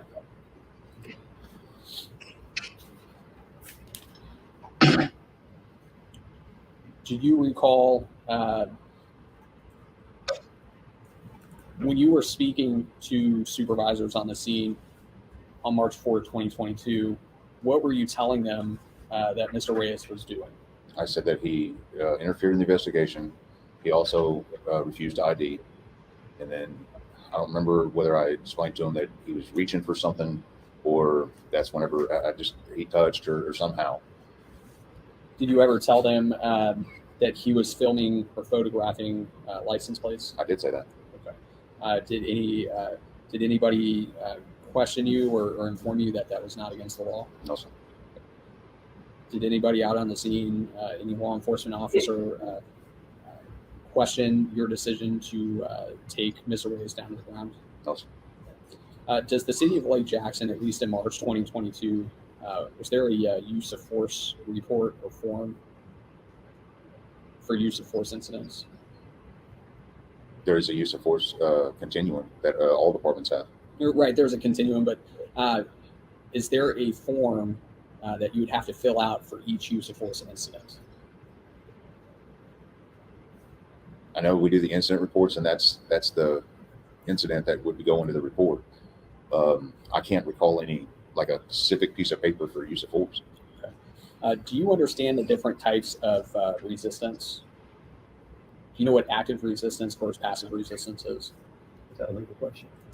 It's a legal question. If it's a use of force question, it's never anything I've ever seen. Okay. And so when you talk about the continuum, there's a lower end, right? There's the presence. The presence. Correct. And then it escalates all the way up. Yes, sir. Okay. So when you say presence, you mean officer presence? Officer presence. Okay. And then at some point, there's open hand techniques. That's the third step. Okay. What's the second? Verbal. verbal. And when can you transition from the verbal use of force to the open hand techniques use of force? Whenever the safety is concerning at that point. If the person is not listening to the verbal commands, that's when you use the open hand technique. And that's where I was at. Okay, so the suspect's level of resistance matters, right? Oh, yes. Okay, and are you aware if the City of Lake Jackson use of force policy describes the difference between active and passive resistance? I don't know. Okay, and are you also aware that interference? Well, let me back up. Did you now you talked about interfering with the crime scene or the accident scene, right? Yes. Is that different from interfering with the public duties? Yes. Okay. So did you think that Mr. Reyes was interfering with public duties? Yes. Okay. Are you aware of whether or not that Mr. Reyes was permitted to interfere, or that's not a crime to interfere with public duties if it's by verbal alone? No, sir. Okay. Did you think that Mr. Reyes was doing more than just verbal resistance? Yes, sir. How so? When he was on the scene and refused to leave, that's whenever he starts to interfere. It's still a crime scene. Okay. Did you ever tell Mr. Reyes where exactly he could go? We were pointing him over towards my unit. Okay. You were pointing him towards your unit? Yes, sir. Okay. Did you specifically tell him your unit? No, sir. Okay.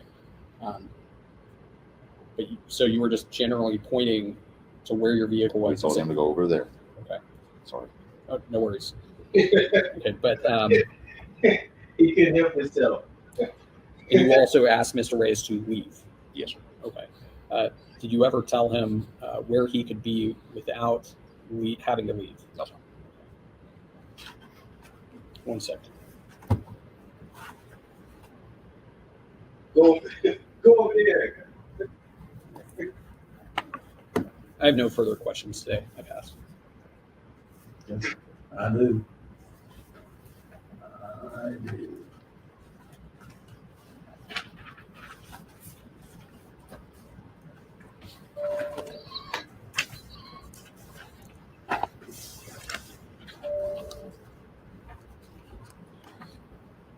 Exhibit 1 on this will be his personnel status report, and Exhibit 2 will be the civilian interaction training program.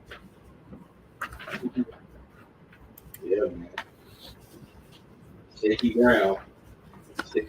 Shaky ground. Mark these first. Before or after, doesn't matter. Grab the which one for you, baby. The civilian interaction number 2.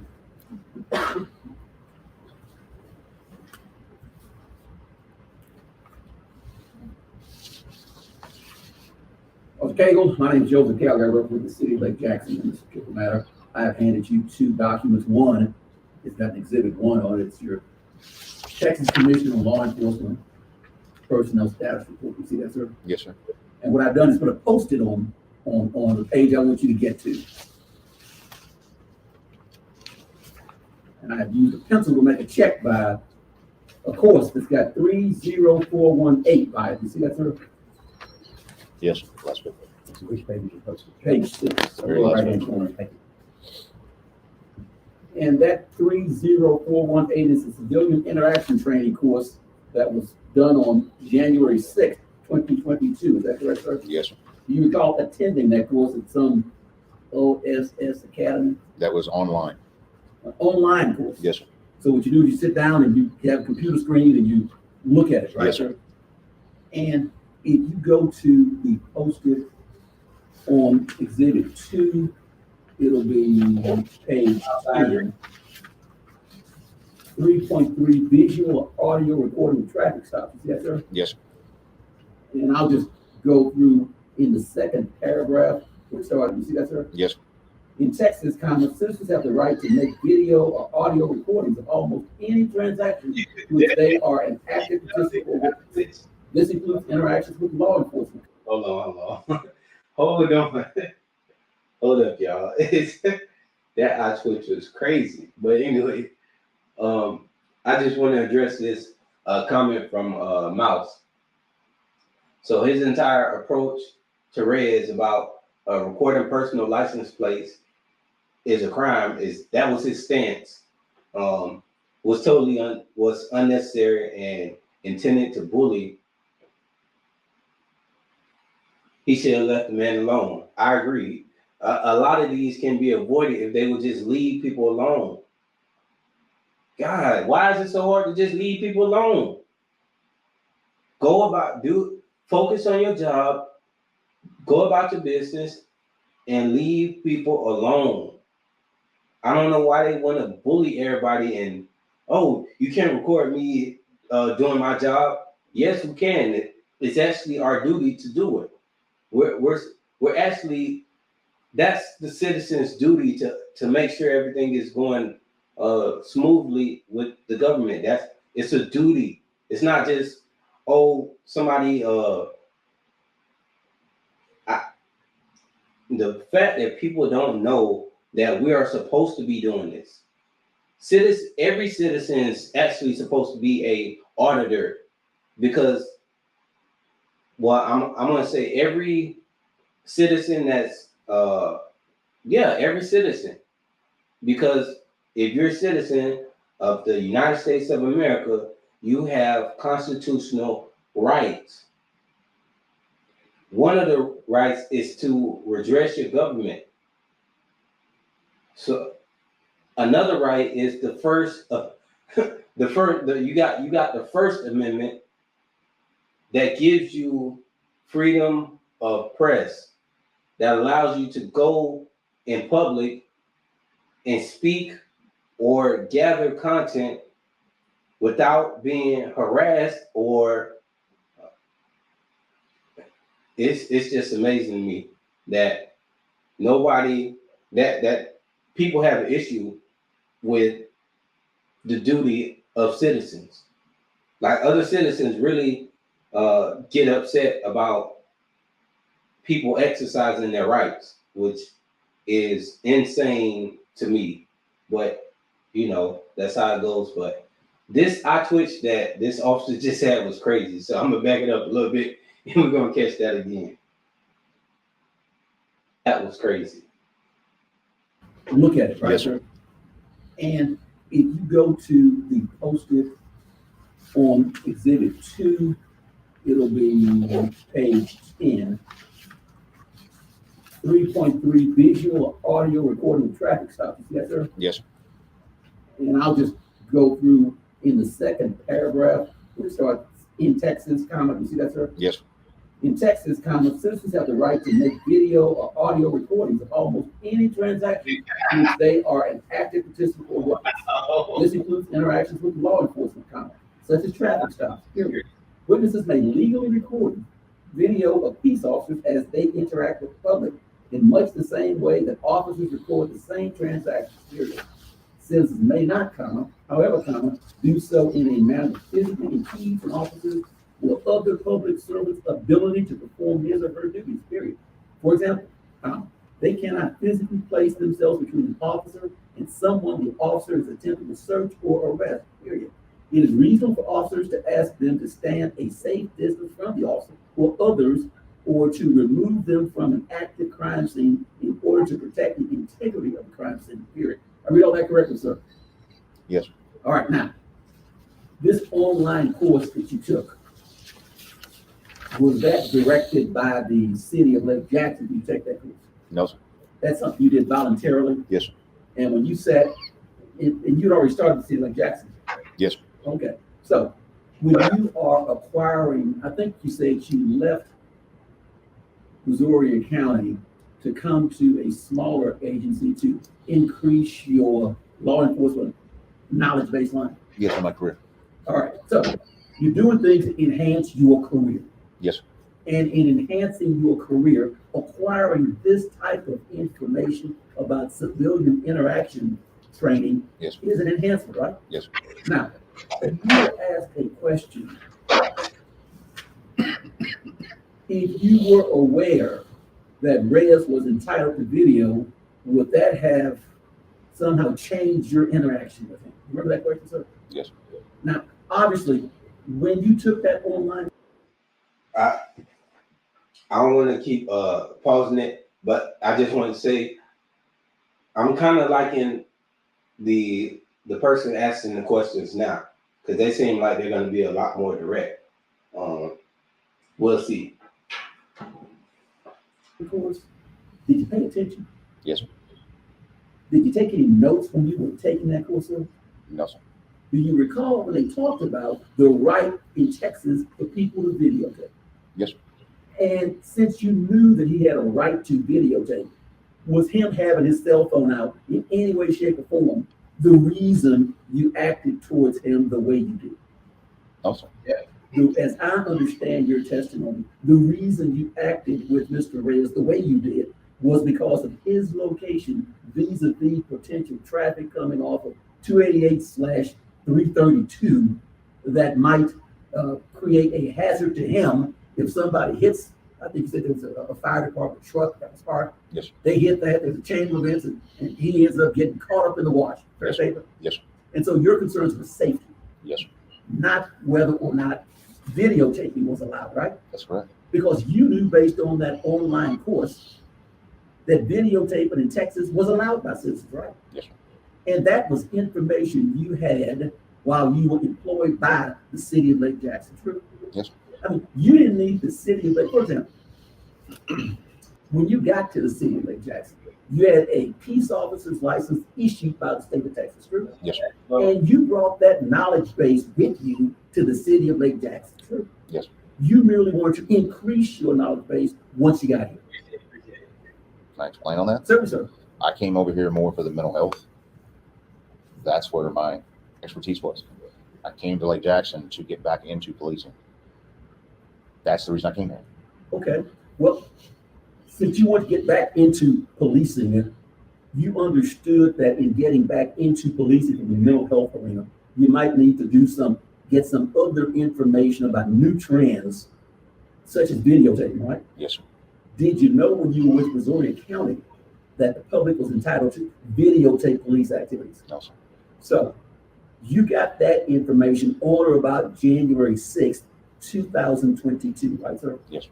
When you took that online course. Yes, sir. That's the first time you, as best you recall, had some information about videotaping in the state of Texas and that being allowed, right? Yes, sir. All right, now, so we take away, you're not saying that you did not have information about the ability of a citizen in the state of Texas to video police activities, right? Sir.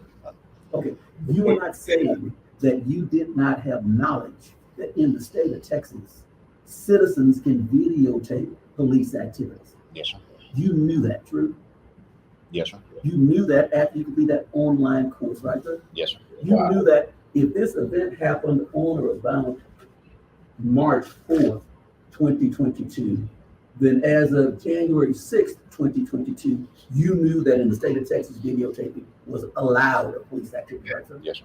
No one had to train you about that because you had that knowledge, true? Yes, sir. I mean, for example, did you know how to use a firearm when you came to the city like that? Yes, sir. Did you need to be trained about how to use a firearm? No, sir.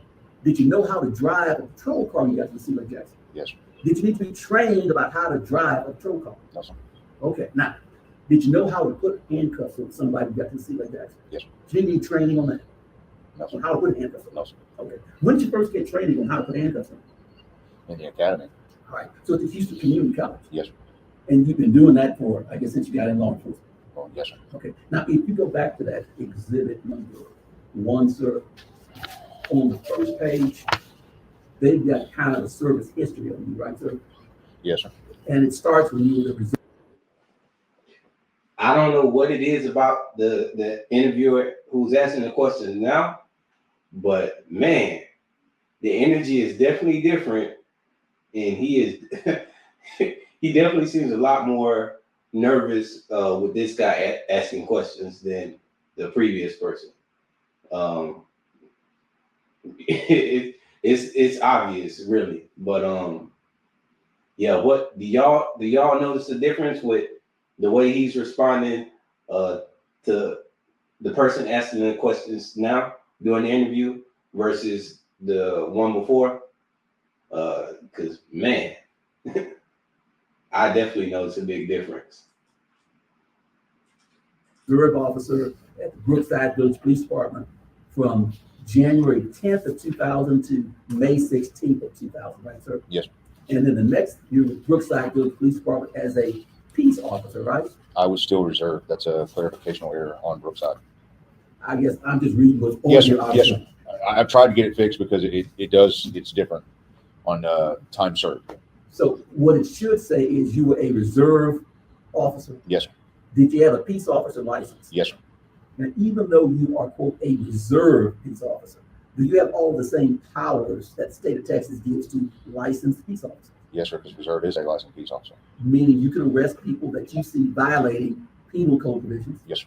If they're violating transportation code provisions, speeding, running through stop signs, you can stop them and issue traffic tickets. Yes, sir. Because you are a licensed peace officer. Yes, sir. Okay, now, so that does your tenure with Brookside end in March 10th of 2005?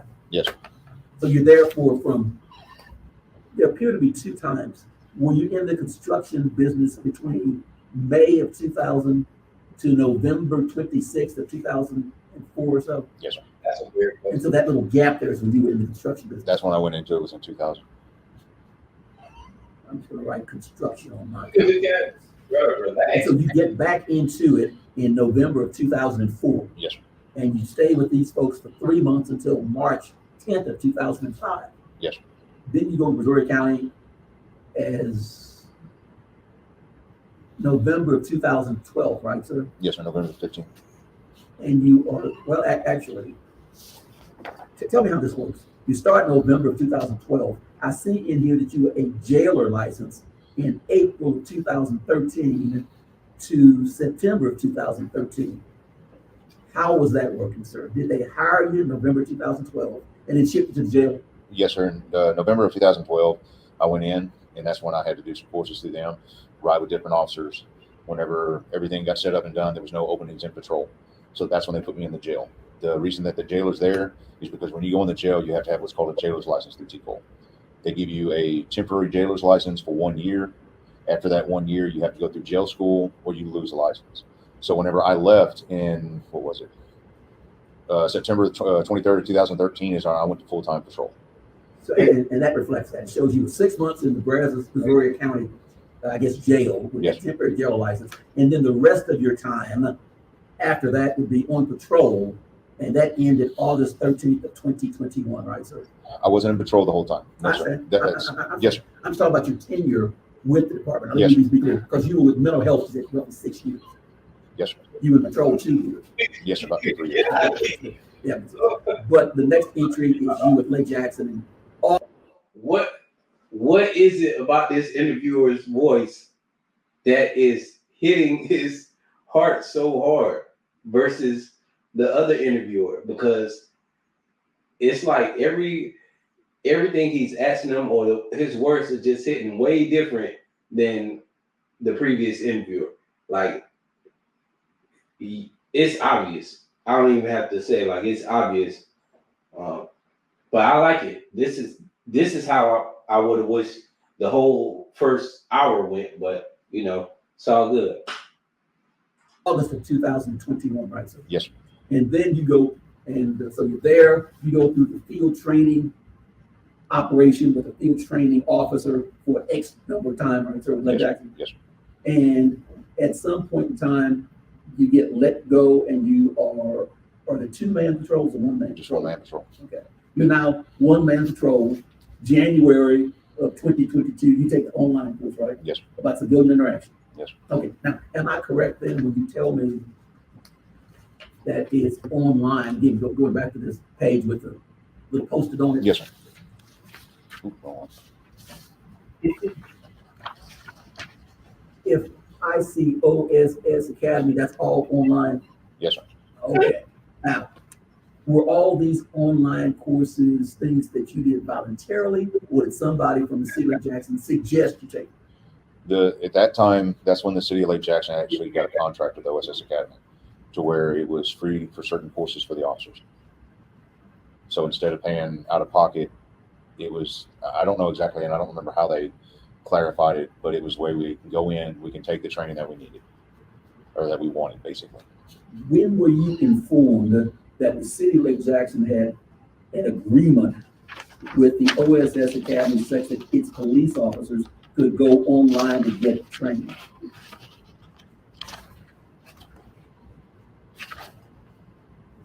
This only goes back to January 14th. Oh, sorry, December 26th. Yes, sir. I did not print it all, but here's what I'm going to do. Because anytime after I was hired with the city of Lake Jackson, when I started on the OSS Academy, Yes, sir. that's when they had already started the program. I don't know if it was October, November, or December.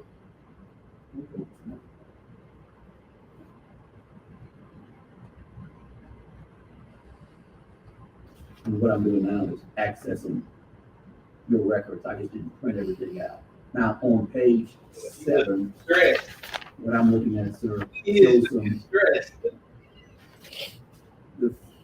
There is a 9/23 2021 OSS Academy course called 87th Session State and Federal Law Update.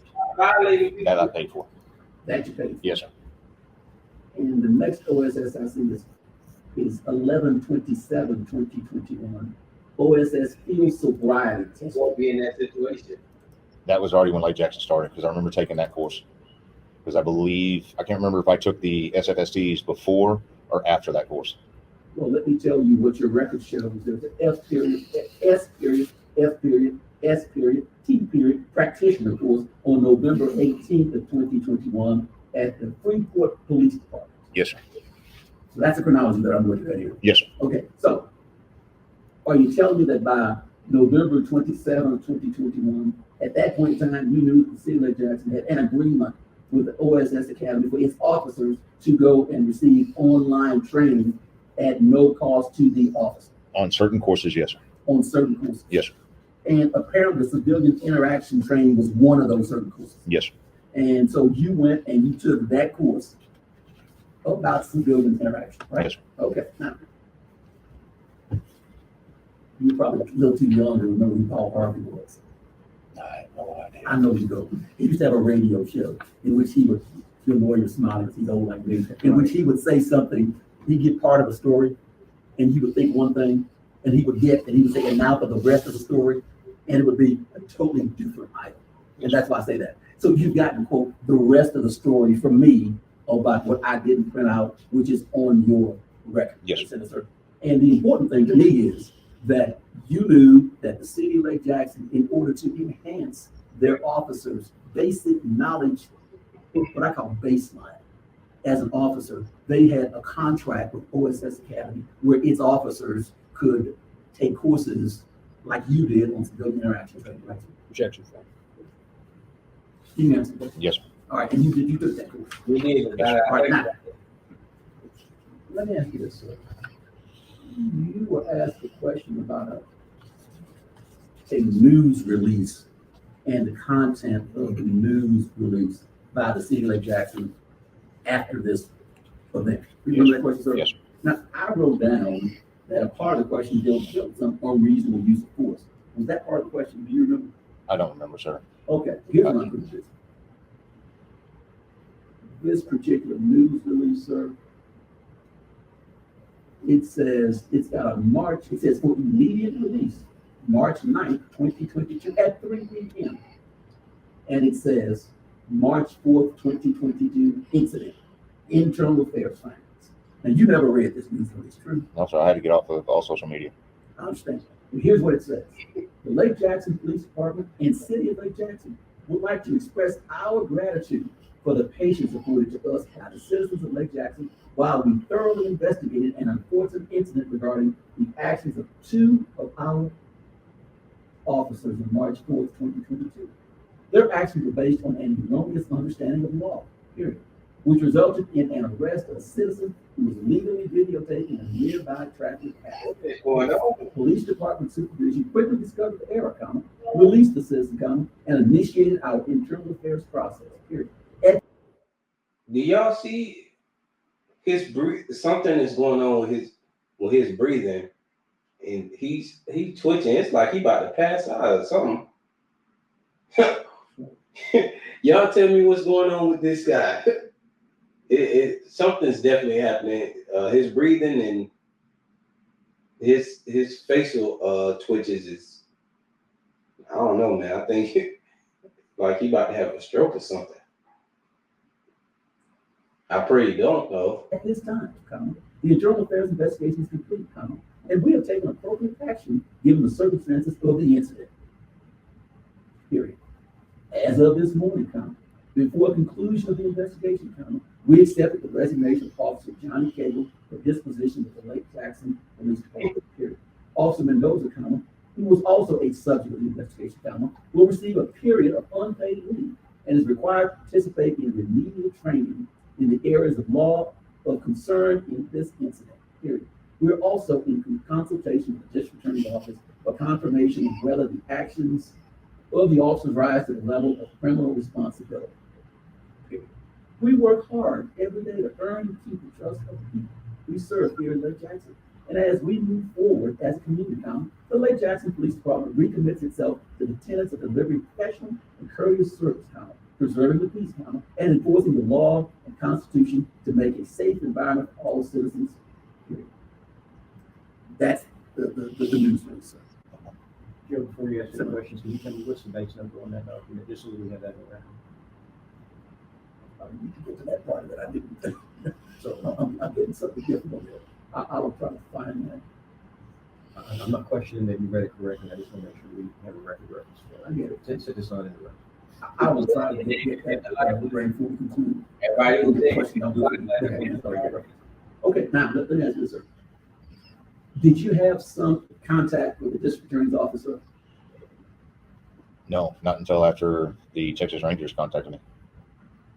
Okay, then that indicates when you did have some contact with the District Attorney's Office, right? To the Texas Rangers, okay. I don't know. I'm just asking. Yes, because what it says here, we're also in consultation with the District Attorney's Office for confirmation on whether the action of the officers rise to the level of criminal responsibility. Has anybody told you that your conduct rose to the level of criminal responsibility? I'm not sure what you're asking. I know during the interview with the Rangers, they advised me of possible charges, but when I went through the grand jury, it was no bill. Bottom line is, when I ask about the level of criminal responsibility, in my mind, what I'm asking you is, did anybody charge you criminally? No, sir. Okay. It was investigated and taken to citizens here in Missouri County that comprise a grand jury, and they concluded that there was not enough evidence from their perspective to initiate what they would call a true bill and get you charged with anything. Yes, sir.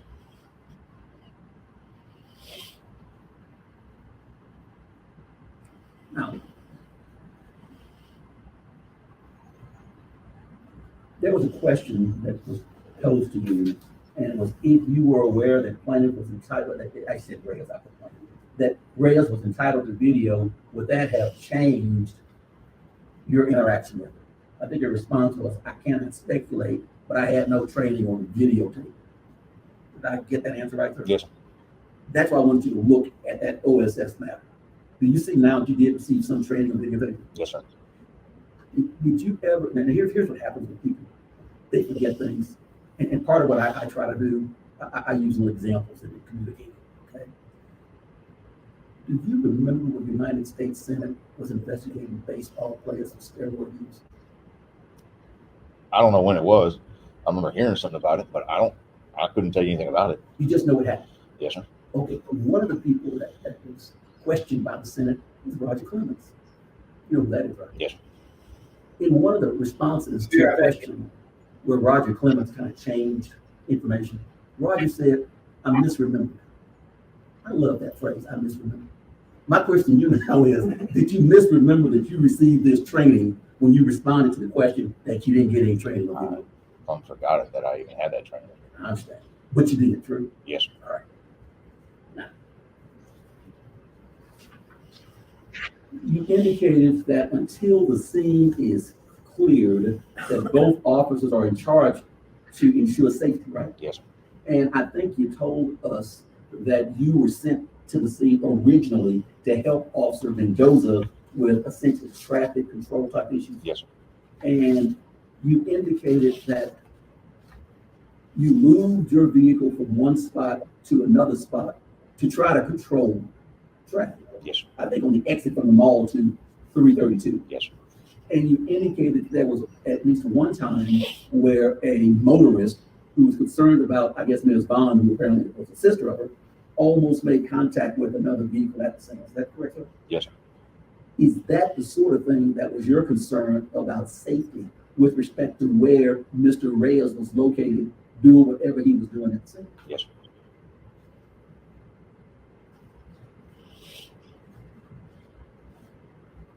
Now, did you ever hear Officer Mendoza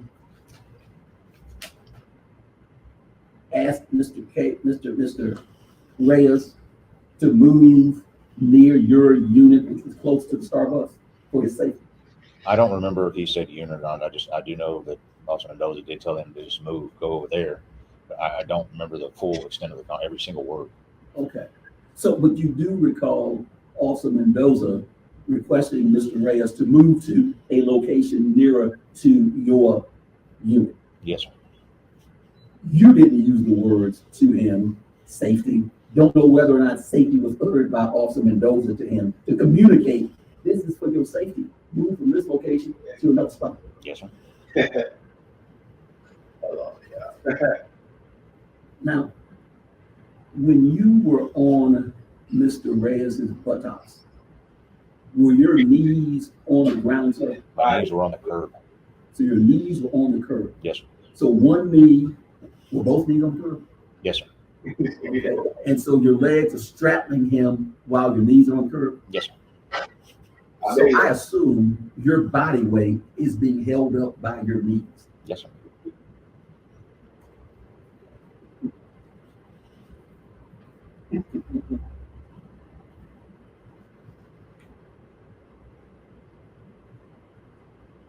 Now, when you were in the Houston Community College Police Academy, did they have a use of force training for you? Yes, sir. Those terms, active and passive resistance, were those things that you recall hearing when you were in that course? No, sir, I don't recall. When you got to Missouri County, was active and passive resistance anything you heard about? When I was on patrol, I don't remember any of that. In the 7 months you were with the city like Jackson, never heard of active and passive resistance? I can't remember that either, sir. Now, were there any, when Mr. Reyes, if your recollection, Mr. Reyes moved his right arm up, I think you said a couple of times, underneath your left arm when you were trying to guide him away from where that unsafe location from your perspective? Yes, sir. You touch him, and does he immediately knock your hand off or knock your arm off? Or I can't speculate on the time. I don't know. It was a few seconds. I just don't know. I can't tell you 1 second. I can't tell you 15 seconds. I understand. Well, some of us have looked at the video, so we know what at least our perspective of time on video. But is that when any, would you consider the use of his right arm against your left arm to be passive resistance or active resistance? It'd be more active resistance. Did he ever give you any advance warning that he was going to use his right arm to dislodge your hand from his body? No, sir. Once he did that, then was the decision made to take him to the ground? Yes, sir. While you were at the scene, were your motor vehicle? So if a grown man comes up to you and tries to put his hands on you to escort you or guide you to an area that you don't want to go, and you you as a man or a woman decides, no, get your hands off me, leave me alone. What are you doing? That when you're dealing with tyrannical law enforcement, that is grounds to get you arrested. And not only that, that's grounds to get you arrested, assaulted, and they're gonna arrest you, assault you, put charges on you, lock you up, all for you following the law. That is horrible, man. That is horrible. And in what world would that ever be okay to where a random person, just because they got on this costume, believe that they can have power over you when that is not their job description? Well, I'm not gonna say. I don't even know what their job description truly is. So, it seems like they are. It seems like their goal is to be the muscle for the government. They're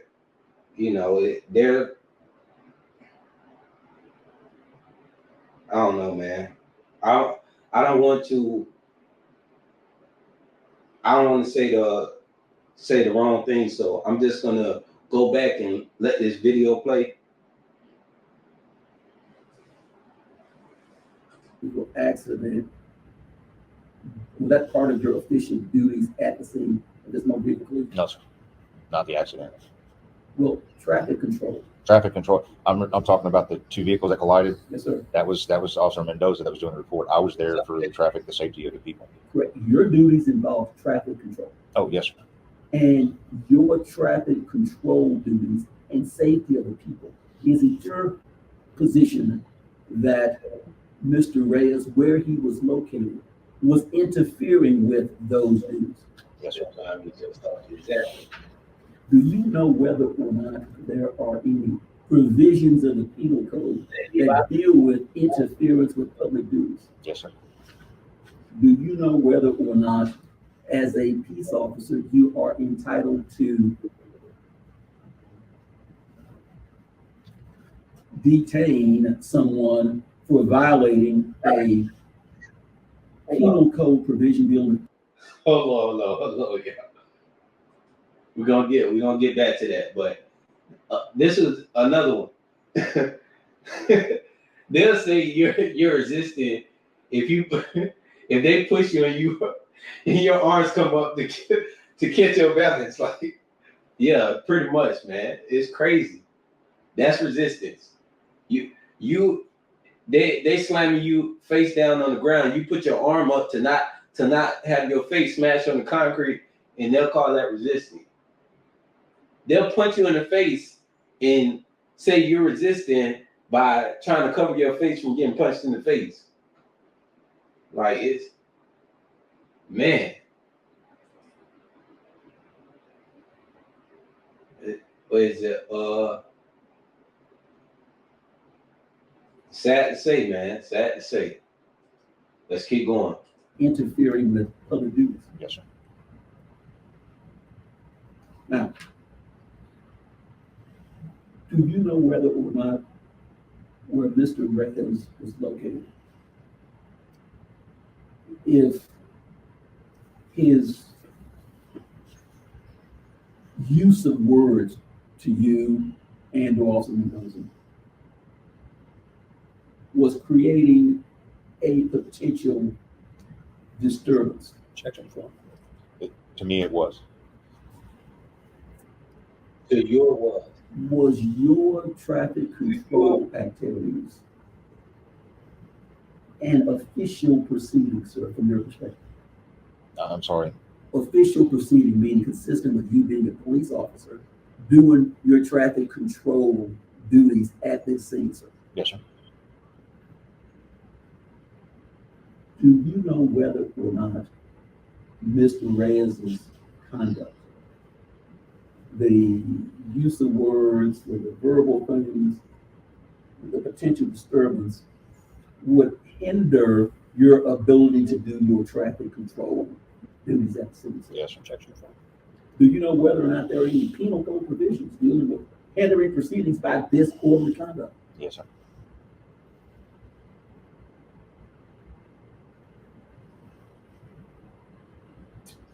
As a peace officer, you're entitled to arrest people for class A misdemeanor, sir. Yes, sir.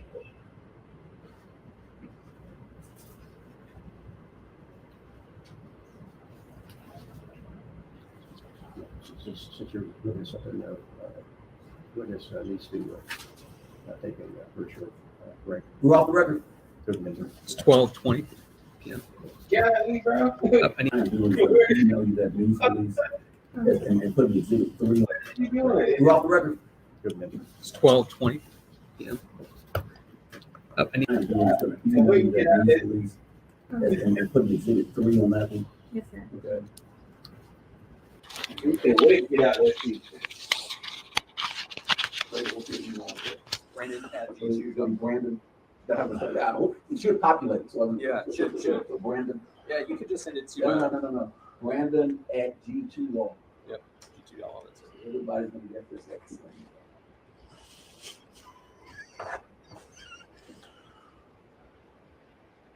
SOS. For recording purposes, it started back at 12:27. You said it, man. You said it. I have to keep remembering that the camera is actually over here versus because I'm usually, in front of the camera, so I have to remember when I'm speaking, I need to like talk to y'all.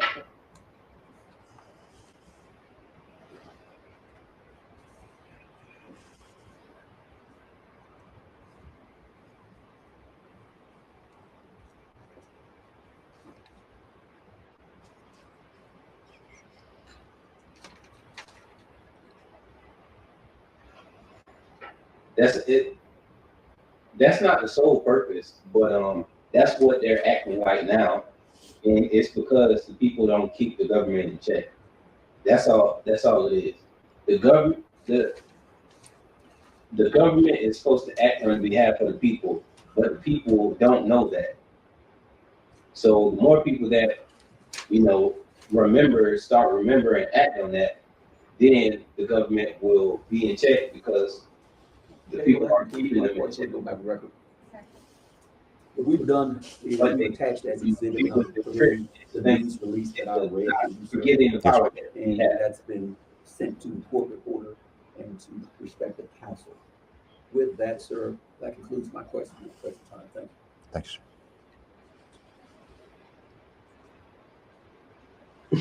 I don't know, Skip, but we'll move kind of fast. Let me talk about Exhibit 2 real quick, if you could take a look at that. I just want to clarify some things here. This document states Civil Interaction Training Program. It has the course number. Do you see anything in this 11-page document indicating that it's from the OSS Academy? No, sir. I haven't read the whole thing, so Okay. I don't. When you take courses from the OSS Academy, it's online, right? Yes, sir. And it's generally videos? Sometimes video, sometimes just literature. Okay, and it's also a slideshow? Yes, sir. Okay, and this specific course as well, it says it was 2 hours long, according to your T-hole records. Is it fair to say that if the training was provided by the OSS Academy, it would clearly state on Exhibit 2 that this was part of the OSS Academy? I can't speculate on that. I don't know. I've never printed anything out like this online. Okay, while you were talking about the OSS Academy course, I actually went on to purchase the course. I may have to try to see if I can save it or not, but and I may have to do it by at least a screenshot so I can show you it was a video, I guess. Well, we're not going to question him about things that have not been produced in the litigation. Yeah, man. Okay, got it, understood. So you testified earlier, and I just want to make sure that you said that you had received no training, but then the moment you were shown Exhibit 2, you said, oh yeah, I did get training. Which is it? I don't remember that being in this training. Okay. That's been almost a year now. Okay. but the incident at issue occurred March 2022, right? Yes, sir. And your T-Cole records says you received civilian interaction training program. What month? It says January. January 2022. Yes, sir. Okay, so January, precisely to be exact, I guess it said January 6th, 2022. Yes, sir. So that would have been within 90 days of the March 4, 2022 incident, right? Yes, sir. And so if you did in fact receive training on that, would you have remembered receiving that training within the 90-day period? I can't, I don't know, because I mean, you can see I took so many courses since then. But this, when it says civilian interaction training program, sitting here today, do you actually know what that training entailed? At this point in time, no. Okay, so even when you were shown Exhibit 2, you don't actually know if the contents in Exhibit 2 mirrored the training you received in January of 2022. No, sir, I can't say. Okay. Second thing I want to show you is, I'm going to share my screen here. It's what's Bates labeled as Reyes 1. Which is crazy. This is your document 1 and your document production. Yes. So, take a look at that. Oh. What did I just do? Where's split screen?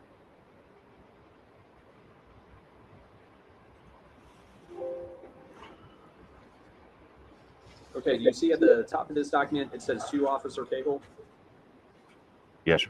and it says from Paul, how do you say his last name? Thibodeau. Thibodeau? Yes, sir. That's spelled Kibodeaux. And his position, Chief of Police? Yes, sir. Okay, and the date on this is March 9, 2022. Yes, sir. Now, on the bottom of this document, you see where the chief signed it? Yes, sir. And it also says received by, and then there's a handwriting, resigned before termination. Yes, sir. Did you ever receive the letter from the Chief of Police that I'm showing you here at Reyes 1?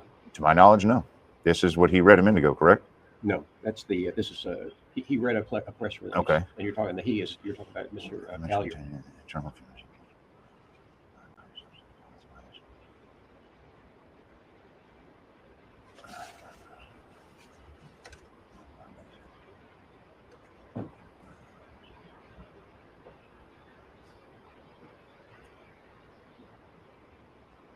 If you're in the chat, hit the like button.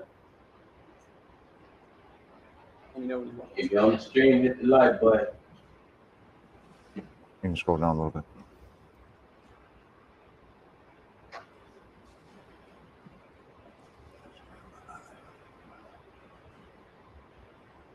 This twitching is something different.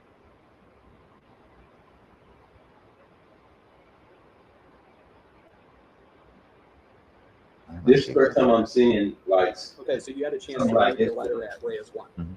Yes. Like, Yes, sir. I just read it. Okay, this is the first time you've seen this letter? Yes, sir. Okay. To my knowledge, it is. Okay. It's not just. So when you met with the chief in March of 2022, where you were asked to resign, You might have to was rest. this letter read to you? No, sir. And so were you ever informed, of this first sentence here where it says, I am sustaining the policy violation of unsatisfactory performance by a sworn officer? No, sir.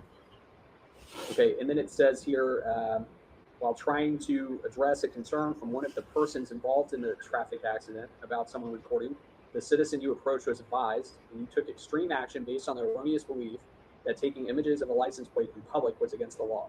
You see that? I see it. And then the very next sentence says, the citizen, completely within the law and not suspect of any criminal activity, was not required to show identification. You see that? I see it. Is it your understanding that in the reference of this letter mentions IA 2022-03-001? You see that? Yes, sir. So is it your understanding that this is a letter from an internal affairs investigation? I have no idea. Okay. But before the chief wrote this, that the citizen, completely within the law and not suspected of any criminal activity, is it your understanding that all of the body worn camera would have been reviewed?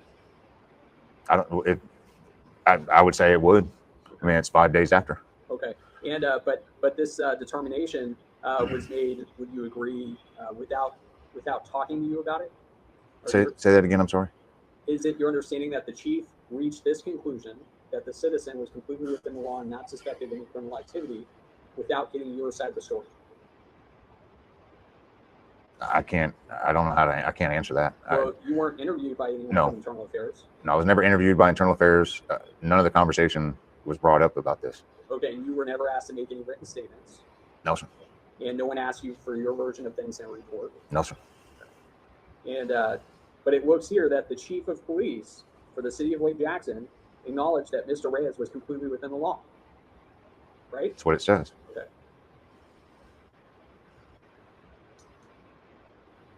And then it says here, with your training and vast experience, these 2 points of the law should have been quite evident to you. So do you agree with the chief's representation that Mr. Reyes was completely within the law? I can't. I don't know how to. I don't know. Well, you were just testifying after the city's council asked you about disturbances and interference and all of these things. That's not in this letter, is it? No, sir. And then it says, too, the following points is, I must also sustain the policy violation of use of force under the portion of the policy which states, quote, not more force in any situation that is reasonably necessary under the circumstances, close quote. See that? I see it. Following sentence, if affecting a lawful arrest, the use of force, the force used in the incident was only that necessary to overcome resistance. But in this case, the force used was unnecessary in that the arrest was unnecessary. See that? I see. Okay. So do you agree with the chief's position here that the force used was unnecessary and that the arrest was unnecessary? No, sir. Okay. Why don't you agree with Because I didn't arrest him. that? Okay. Were you ever afforded the opportunity to tell any City of Lake Jackson employee about whether or not you arrested Mr. Reyes? No, sir. Okay. I'm gonna drop that. Okay, so basically, at least on that letter from the chief of police, well, let me ask you this. Did you receive any correspondence or any communication, whether verbal or written, from anyone with the city of Lake Jackson to suggest that Mr. Reyes at any time was accused of any criminal conduct? No, sir. Thank you for your time and pass. Back to exhibits 1 and 2. Okay. Yes, sir. Exhibit 1 is the Texas Commission on Law Enforcement Personal Status Report. Right, sir? Yes, sir. And it's pretty much, how would you characterize exhibit number 1, sir? That's what I see on the computer. So it's your history as a law enforcement, For me. as a T-code licensed peace officer, right? Yes, sir. And any courses that you took that were T-code certified and or met T-code requirements. Yes, sir. And the number that on the exhibit number 1 for that course that you took, that's a T-code number. Do you see that, sir? Yes, sir. Then we look at 30418. You look at exhibit 2. Civilian Interaction Training Program. Whose course is that? It's technically T-Cole's course. It's got that big little, I guess, mark on this. It's Texas Commission on Law Enforcement, right? Yes, sir. Got that same course number, right? Yes, sir. 30418. Yes, sir. Has it been your experience as a peace officer that when you take a specific T-code course with a particular course number, that the content of the material is going to be the same? Yes, sir. So when we look at that 3.3 visual audio recording part, if it's offered by the OSS Academy, consistent with the T-code provisions, then the content would be the same. Yes, sir. I'll go to another question for time to drop. Mr. Cagle, are you a T-Cole certified instructor? Yes, sir. Okay, and so you understand that you have a lot of flexibility in giving the T-Cole course? We don't have flexibility in a T-Cole course. Well, you're not given the material from T-Cole. No. You have to come up with the material yourself, right? No, sir. The course is actually written by somebody and submitted to T-Cole for an approval. Okay, and so when we look at Exhibit 2, this is not, when you flip open to page 2, for example, it talks about abstract, right? The title. Yes, sir. And the very first sentence says, this guide is designed to assist the instructor in developing the appropriate lesson plan. Yes. Okay, so Exhibit 2 itself is not actually a lesson plan. No, sir. Okay, and so, again, prior to today, you have not seen Exhibit 2. I can't recall it. Okay, and have you ever prepared any courses for the OSS Academy? No, sir. So, sitting here today, do you know if the OSS Academy prepared courses, any of their courses pursuant to the TPOL abstracts?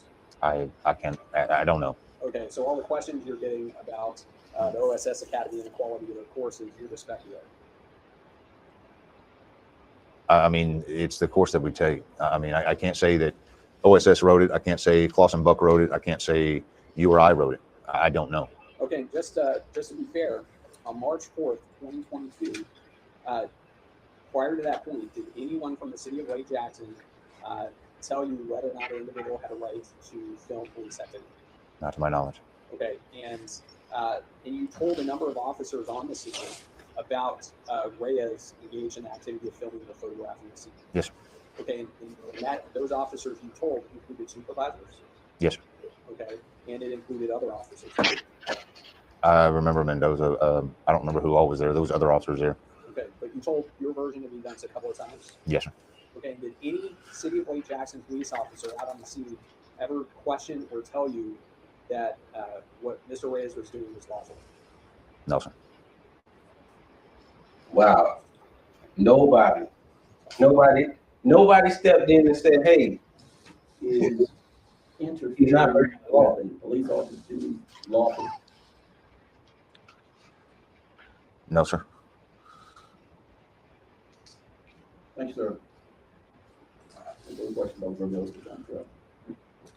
You're done.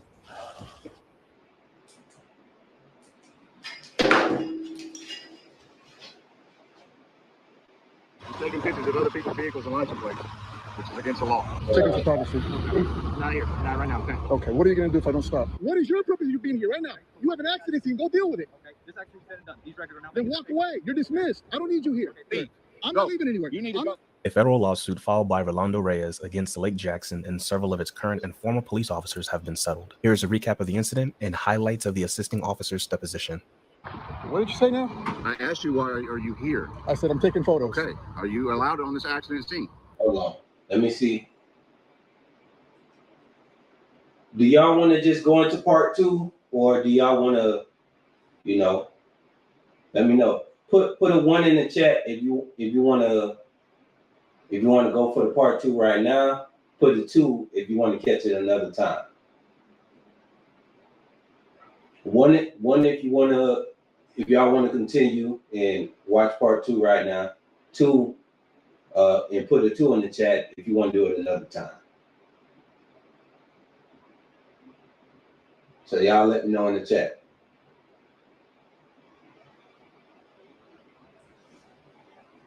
While y'all type that, I'm gonna be trying to fix this lighting.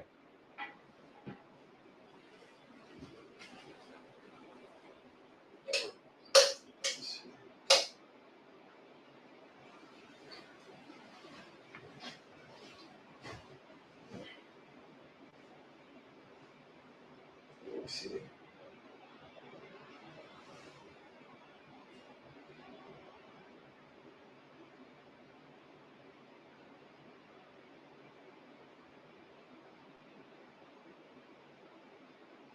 Y'all let me know. 1, okay, I'm seeing a lot of 1s, so let's get right into it then. This is, I think, like 40 minutes.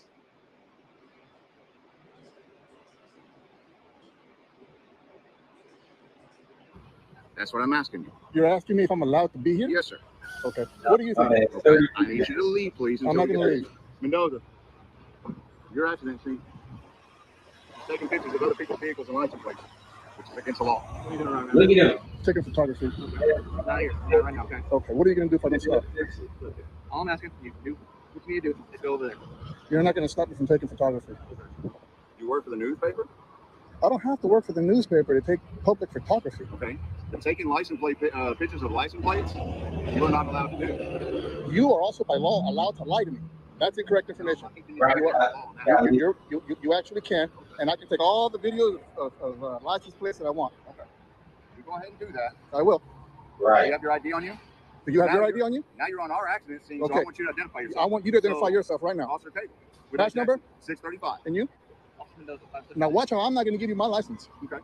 Then I need you to remove yourself from this. I'm not going to remove myself from this accident scene. You're out here with the scene now. You wanted to come here and intimidate me? No, sir, Let me tell you something right now. No, sir, let me This is not your accident scene. This is all public property. You're Okay? coming up here taking photos of pictures? Yeah. First of all, lower your voice now. Sir, I'm talking the same way. No. You came here with a bad energy. No, I asked what you were doing. You're here, going to lower your voice now when you and talk you to me. sat here and said I can be wherever I want. Anywhere I want, Okay. yes. All I asked you is why you're here taking photographs of other people's None of property. your goddamn business. Oh, okay. Yeah. So are you going to identify yourself since you're part of this accident? Absolutely not. Okay. And why is that? Because you are not my dad. Who do you think you are? And you do not belong in this accident. I can be anywhere I want. You need to leave. I'm not leaving. Mendoza? I'm not leaving. I'm not leaving. Okay, all we're You're not going to tell me. You're not going to intimidate me out of here. I don't understand what the purpose is. What is your purpose of you being here right now? You have an accident scene. Go deal with it. Okay, this accident's said and done. These records are now. Then walk away. You're dismissed. I don't need you here. Okay, so this accident's over. Why are Then you get the fuck out of here. I don't need you here. You're trying to intimidate me? 2 officers with guns? No one's touching anything on that. Then back away. Because if I had come to you this close, you would have arrested my ass. You're Like, already you need to- on our scene, which is I interfering in can my be here. investigation. I'm not interfering Sir, with your shit. You need to put your finger out of my face. You need to back up Okay? for me then. I don't need to back up. This is my scene. This is his scene. No, fuck you and your scene, man. I'm Okay, standing you need right to here. leave now. I'm not leaving anywhere. Leave. I'm Go. not leaving anywhere. You need to I'm go. not leaving anywhere. I'm not. Now, on March 4th, 2022, how do you become aware of these? Oh, this the other officer. It was the driver, Miss Vaughn, I believe her name was. She had whispered to me, like, "Who's that guy?" I shrugged my shoulders, said, "I don't know," and I just saw Officer Cable go up to him. Okay, so was Officer Cable next to you when Miss Vaughn was questioning who Mr. Ray was? No, sir. Okay, so you don't know. You know if Miss Vaughn reached out, said something to you or Cable first? I don't know who she asked first. Okay. Was it your understanding that that Mr. Reyes was committing a crime by filming an accident scene? For him filming, and no, it's not a crime. Okay. Did you hear Officer Cable state a couple of times to Mr. Reyes that he was breaking the law by filming or photographing license plates? I remember Officer Cable was, again, just something about filming license plates, and that was against the law. Okay, and you heard him say that to Mr. Reyes? I believe he was saying it to me. Okay. And at the time, did you think Mr. Cable was correct? I didn't know. You didn't know? I didn't know. Okay. Had you ever heard before whether or not it was lawful to or unlawful to film or photograph license plates? I had heard about it from training, so that's why once I was told that, I just didn't know. I had to dig deep into my brain, and I couldn't figure it out. Okay. Yeah. So Wow. What a when tremendous Officer Cable statement. told you that Mr. Reyes was breaking the law by filming or photographing license plates in public, you really weren't sure whether or not that's We're not gonna just slide past that. He said he had to dig deep in his brain and he couldn't find nothing. I wasn't sure. No, sir. If Officer Cable had not called you over, would you have gone to interact with Mr. Reyes? I would have for Miss Vaughn. You would have what? I would have for Mrs. Vaughn because she asked who was that. Okay. And so if a bystander asked you to go identify somebody, you would do that? I would have never identified him. Okay, so what were you going to do then? Just talk to him, see he was okay. See if he was okay? Yes, sir. Okay. Was it your understanding whether Mr. Reyes would have had to answer any questions? Yeah, I understood. He didn't have to answer any questions. Okay. When you came over, So they know. Officer Cagle, Yeah, it was still arrested. to you that Reyes was photographing license plates. Did you think that Mr. Reyes was committing any crimes? I did not know at the time. Okay. At any time, did you suspect Mr. Reyes of committing any crime on March 4, 2022? On that day, I didn't know. You didn't know? I didn't know. Okay. You understand what probable cause is? For a crime to be committed? Before you arrest somebody, Yeah. you need probable Yes. cause? Yes.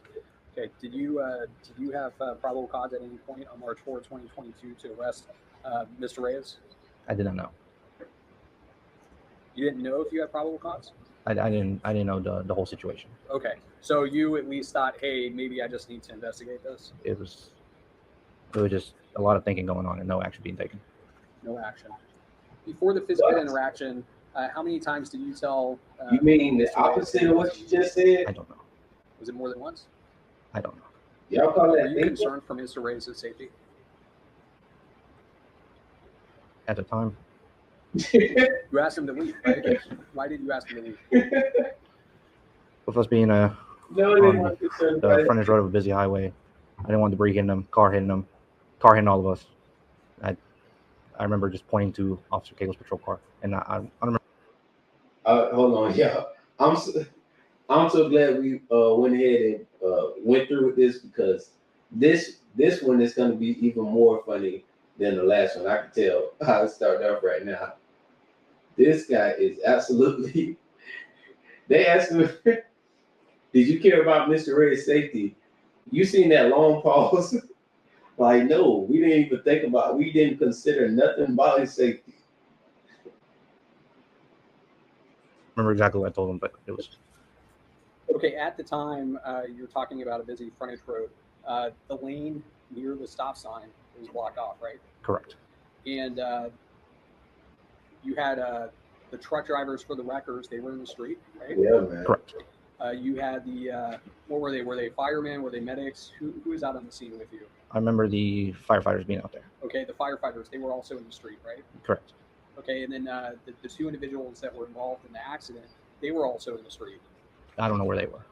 Okay, you didn't see them going up and down the street checking out the condition of their vehicles? I remember one of them on the street, the male driver. I don't remember his name. Okay, but you saw him in the street around the time Mr. Reyes was present? I don't remember if Mr. Reyes was present yet or not. Okay, did you ever tell the male individual to get off the street? No, sir. Okay. Were you not concerned for his safety? At the time, I was, but I didn't think about it. Okay, did you tell any of the drivers of the wrecker trucks to get out of the street? No, they're picking up the vehicles. Okay, but they were in the street, right? Correct. Okay, they were not in their vehicles, but they were actually in the street of that busy frontage road. The record drivers. Yes. Correct. And the firefighters were also in that same street, the blocked off area. Yeah, correct. Okay. Did you tell any of those individuals to get out of the street? No, sir. Okay. Did you tell any of those individuals to leave? No, sir. They were part of the scene. Okay. Yeah. And you heard Officer Cagle testify. Well, I don't want to assume. Did you hear how far Officer Cagle testified that Mr. Reyes is standing from the scene? Do you want me to say if I heard Yes. it? Oh, yeah. Yes. Okay. What do you recall him saying? He said, I believe he said, Mr. Reyes was on the curb. Yeah, about how many feet from the accident scene?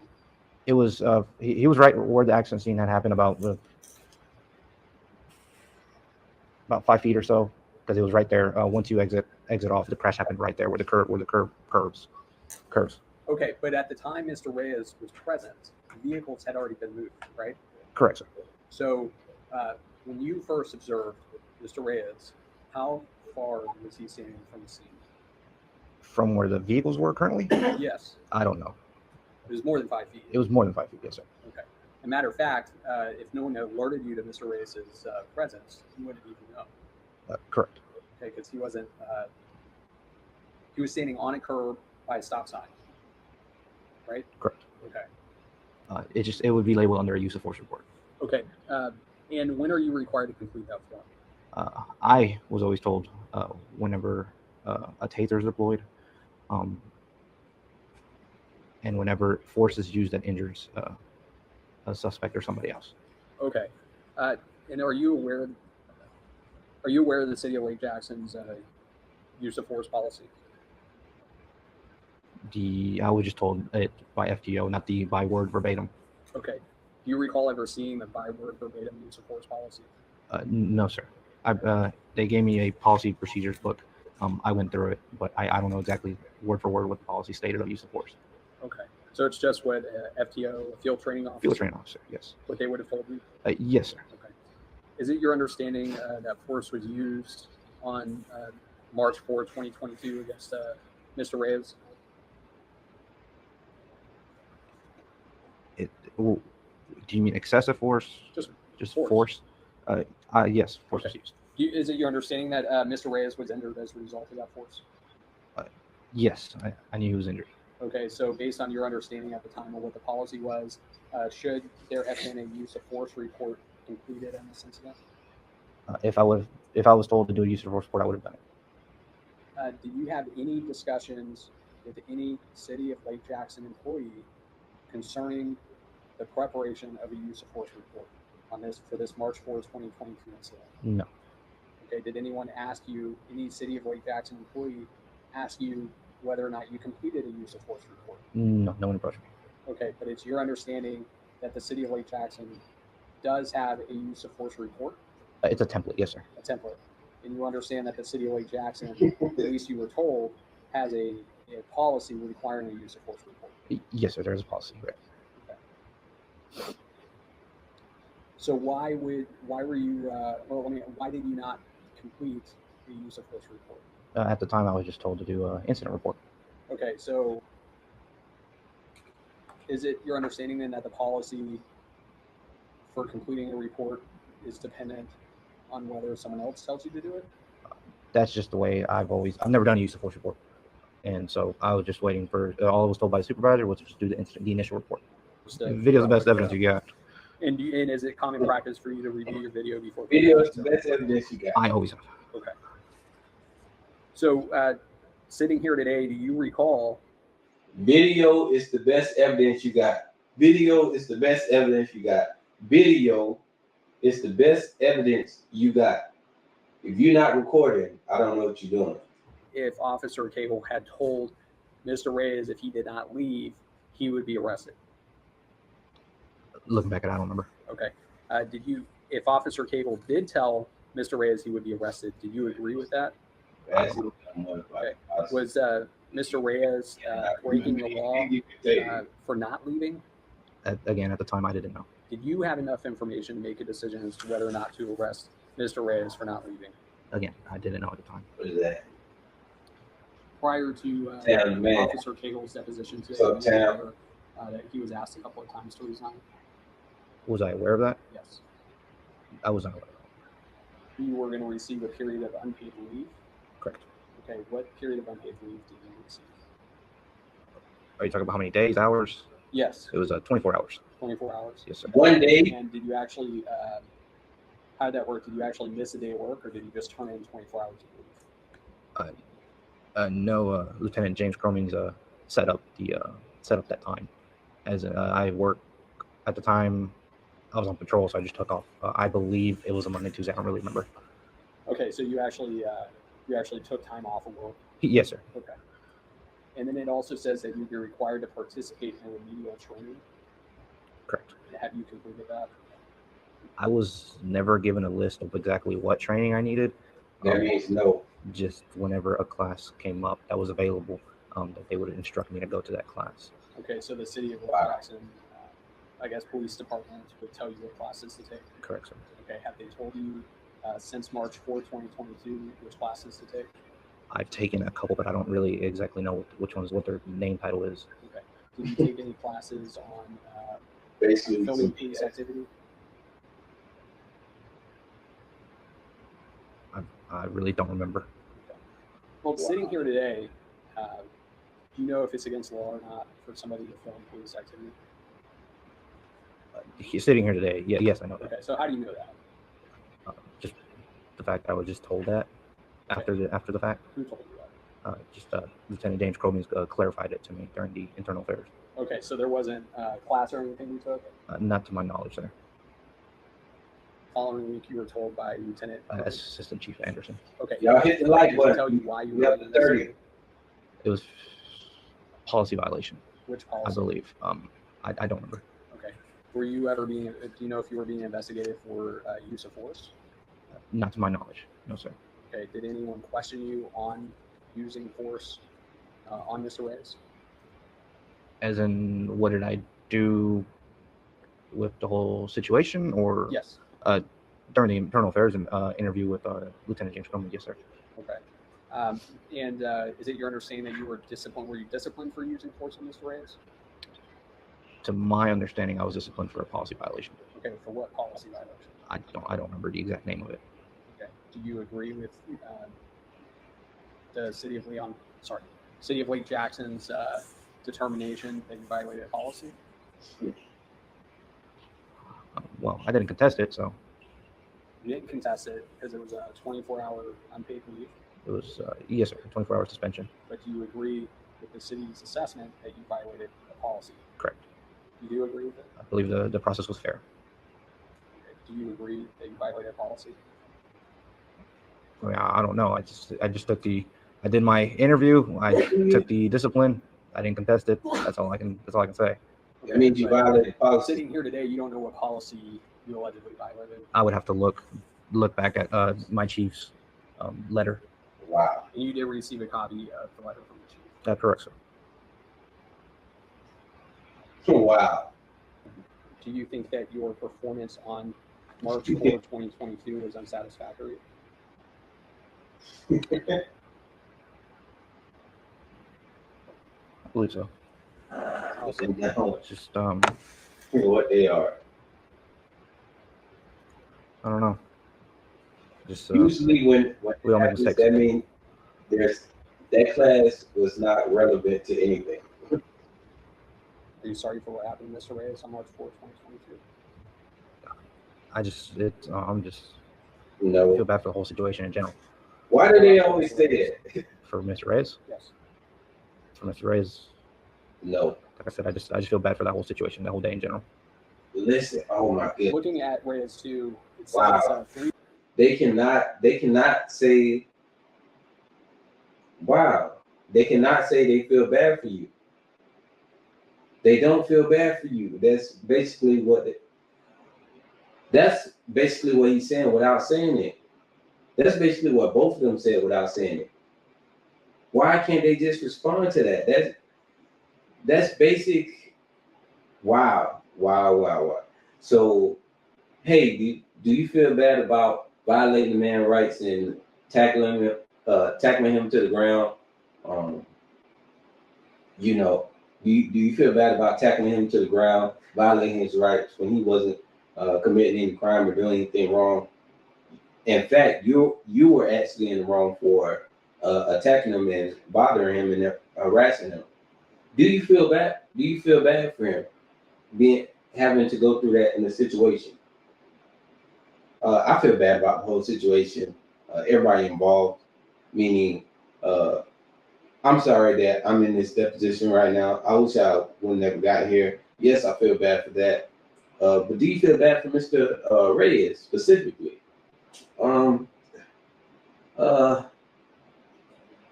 All I can say is I feel bad for the entire. Come on, bro. Come on, man. Come on. Look at him. Come on, man.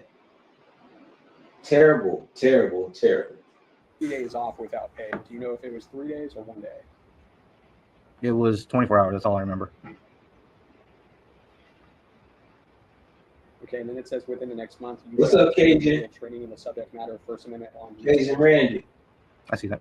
So within a month of this letter, did you attend remedial training in the subject matter of First Amendment law and de-escalation? I don't remember the exact time frame, sir.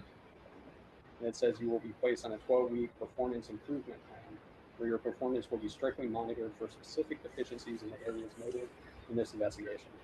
Correct. So were you placed on a 12-week performance improvement plan? Correct, sir. Okay, so were you did you receive written evaluations during that 12 weeks? No, sir. Okay.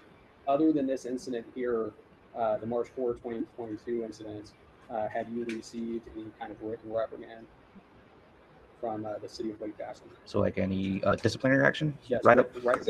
Disciplinary. Yes. No, sir. Okay. Right. So you do you recall though? No feeling. You said you don't remember exactly, but do you recall taking a No First human. Amendment law training since March 4, 2022? I don't know. I would have to refer back to my training calendar. Okay, but sitting here today, That's it. you don't know if Mr. Reyes would have a right to film police officers. Action. It's kind of repetition. Yeah, you can answer. Looking back at it, yes.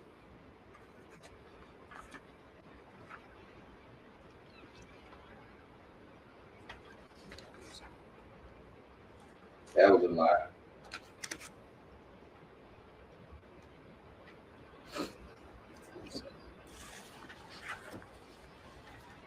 Look at him. Can't sit in his own skin, man. Can't even sit in his own Thank skin. you. Okay.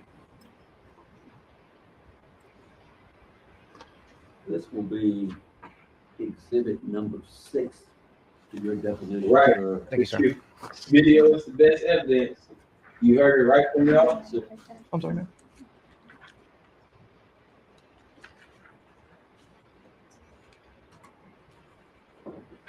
Randy, he need to coach this. He can't think of Posted on there. He said he can't think. Also, where I want you to go. He doesn't remember anything. I'm on it, sir. Brain doesn't work. You see where on July 10th, 2019, you took a civilian interaction training course through the Brazoria County Sheriff's Academy? I see it, sir. Exhibit 2 to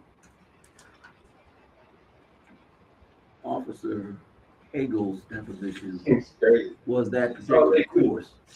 That's all they do. Go to the last page. Oh, it's Lieutenant Second Judge. You see that 3.3 particular? I didn't know. That wasn't 3.3. I was just there on. Yes, sir. I see it. Do you recall getting some information, sir, when you took that course at the Brazoria County Sheriff's Academy, Sheriff's Department, on civilian interaction training and how in the state of Texas people are entitled to video police activities? I see it here, sir, but I don't remember. I understand you took the course in 2019, right? Yeah, yes, sir. This happened in 2022, right? Correct, sir. So 3 years passed, right? Yes, sir. But you see, you got some training on it, right, sir? Correct, sir. So when you asked questions earlier about if you received any training on the right of citizens to film police activity, do you see now you did get that, sir? I do see it. Yes, sir. All right, now Wow. go to, again, put that down, and go to, this will be the second page of the exhibit. I like that one.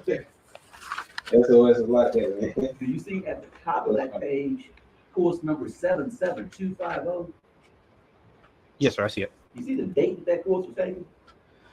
It says April 7th, 2022. Yes, sir. What's the title of that course? It says OSS Recording Police Actions. Do you remember what was discussed about recording police action, sir? On the class? Yes, sir. That little online course you took 1 month roughly after this event. Verbatim on the online course, sir. I don't remember. It was a 1-hour course. I get it. But the topic was recording police actions, right, sir? Correct, sir. And that's what this issue was, about recording of police actions, right? Correct, sir. So in talking about your remedial training, do you think you got some where they ordered it when you took that recording police action, sir? Correct, sir. Okay. Now, you can put that down. Yes, sir. You can put that down. Wow. When you were going through your field training, Bro, FTO was with you. Were there any discussions with the FTO? I thought I remembered your testimony earlier in this that your field training officer discussed the right of people to video with you. Did that happen? Correct, sir. So in addition to taking a course in 2019 about that, your field training officer also discussed that, right? Correct, sir. Now, that policy violation, it was, I thought I wrote it down there, unsatisfactory performance by a sworn officer. That was a policy violation, right, sir? Correct, sir. Yes, I believe so. Do you know that that's consistent with Rule 111, sir? I'm sorry, sir. I don't. Do you know there's a Rule 111 policy manual? Do you have a policy? It was given to me the day of my last interview. It was a big, thick book. Yeah. Typically it is.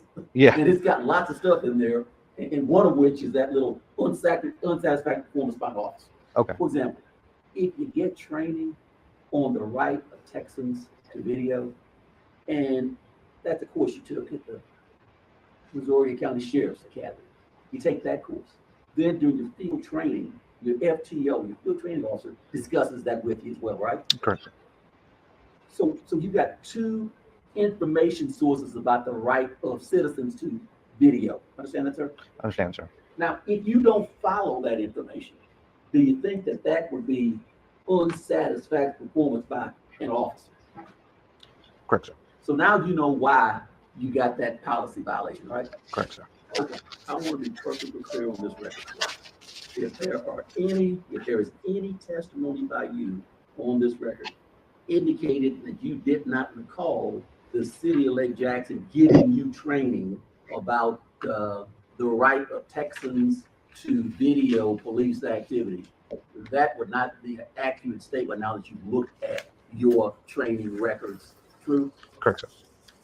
And if anyone were to suggest that you didn't get any remedial training on recording police actions based on your review of Exhibit 6, you see that happen on April 7th, 2022, true? Yes, sir. I see it. I guess you were being asked by counsel about people coming off the highway at speeds and Reyes being on the corner. I want to ask you this: as a licensed peace officer, is it against the law for a citizen to stand on a corner curb next to a frontage road? Not to my knowledge. Okay. Have you ever detained any citizen for standing on a curb next to a frontage road?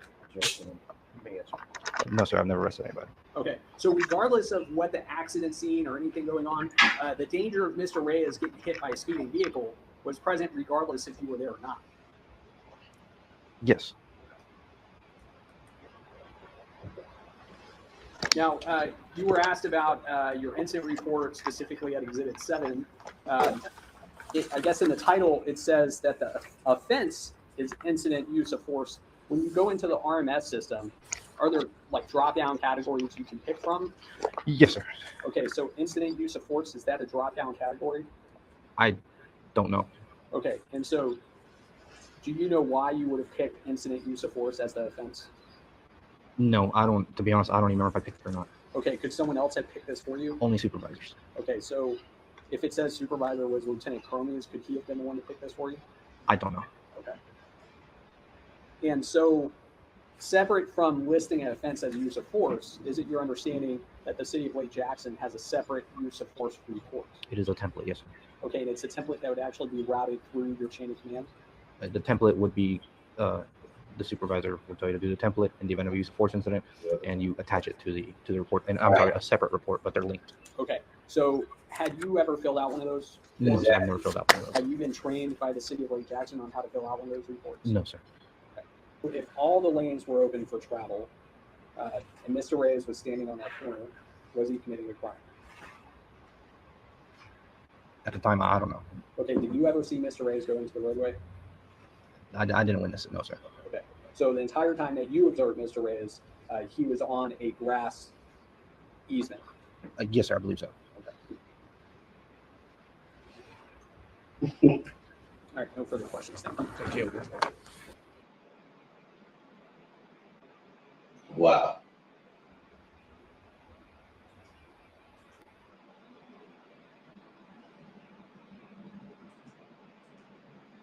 Y'all, these depositions have been great. What up, Gator?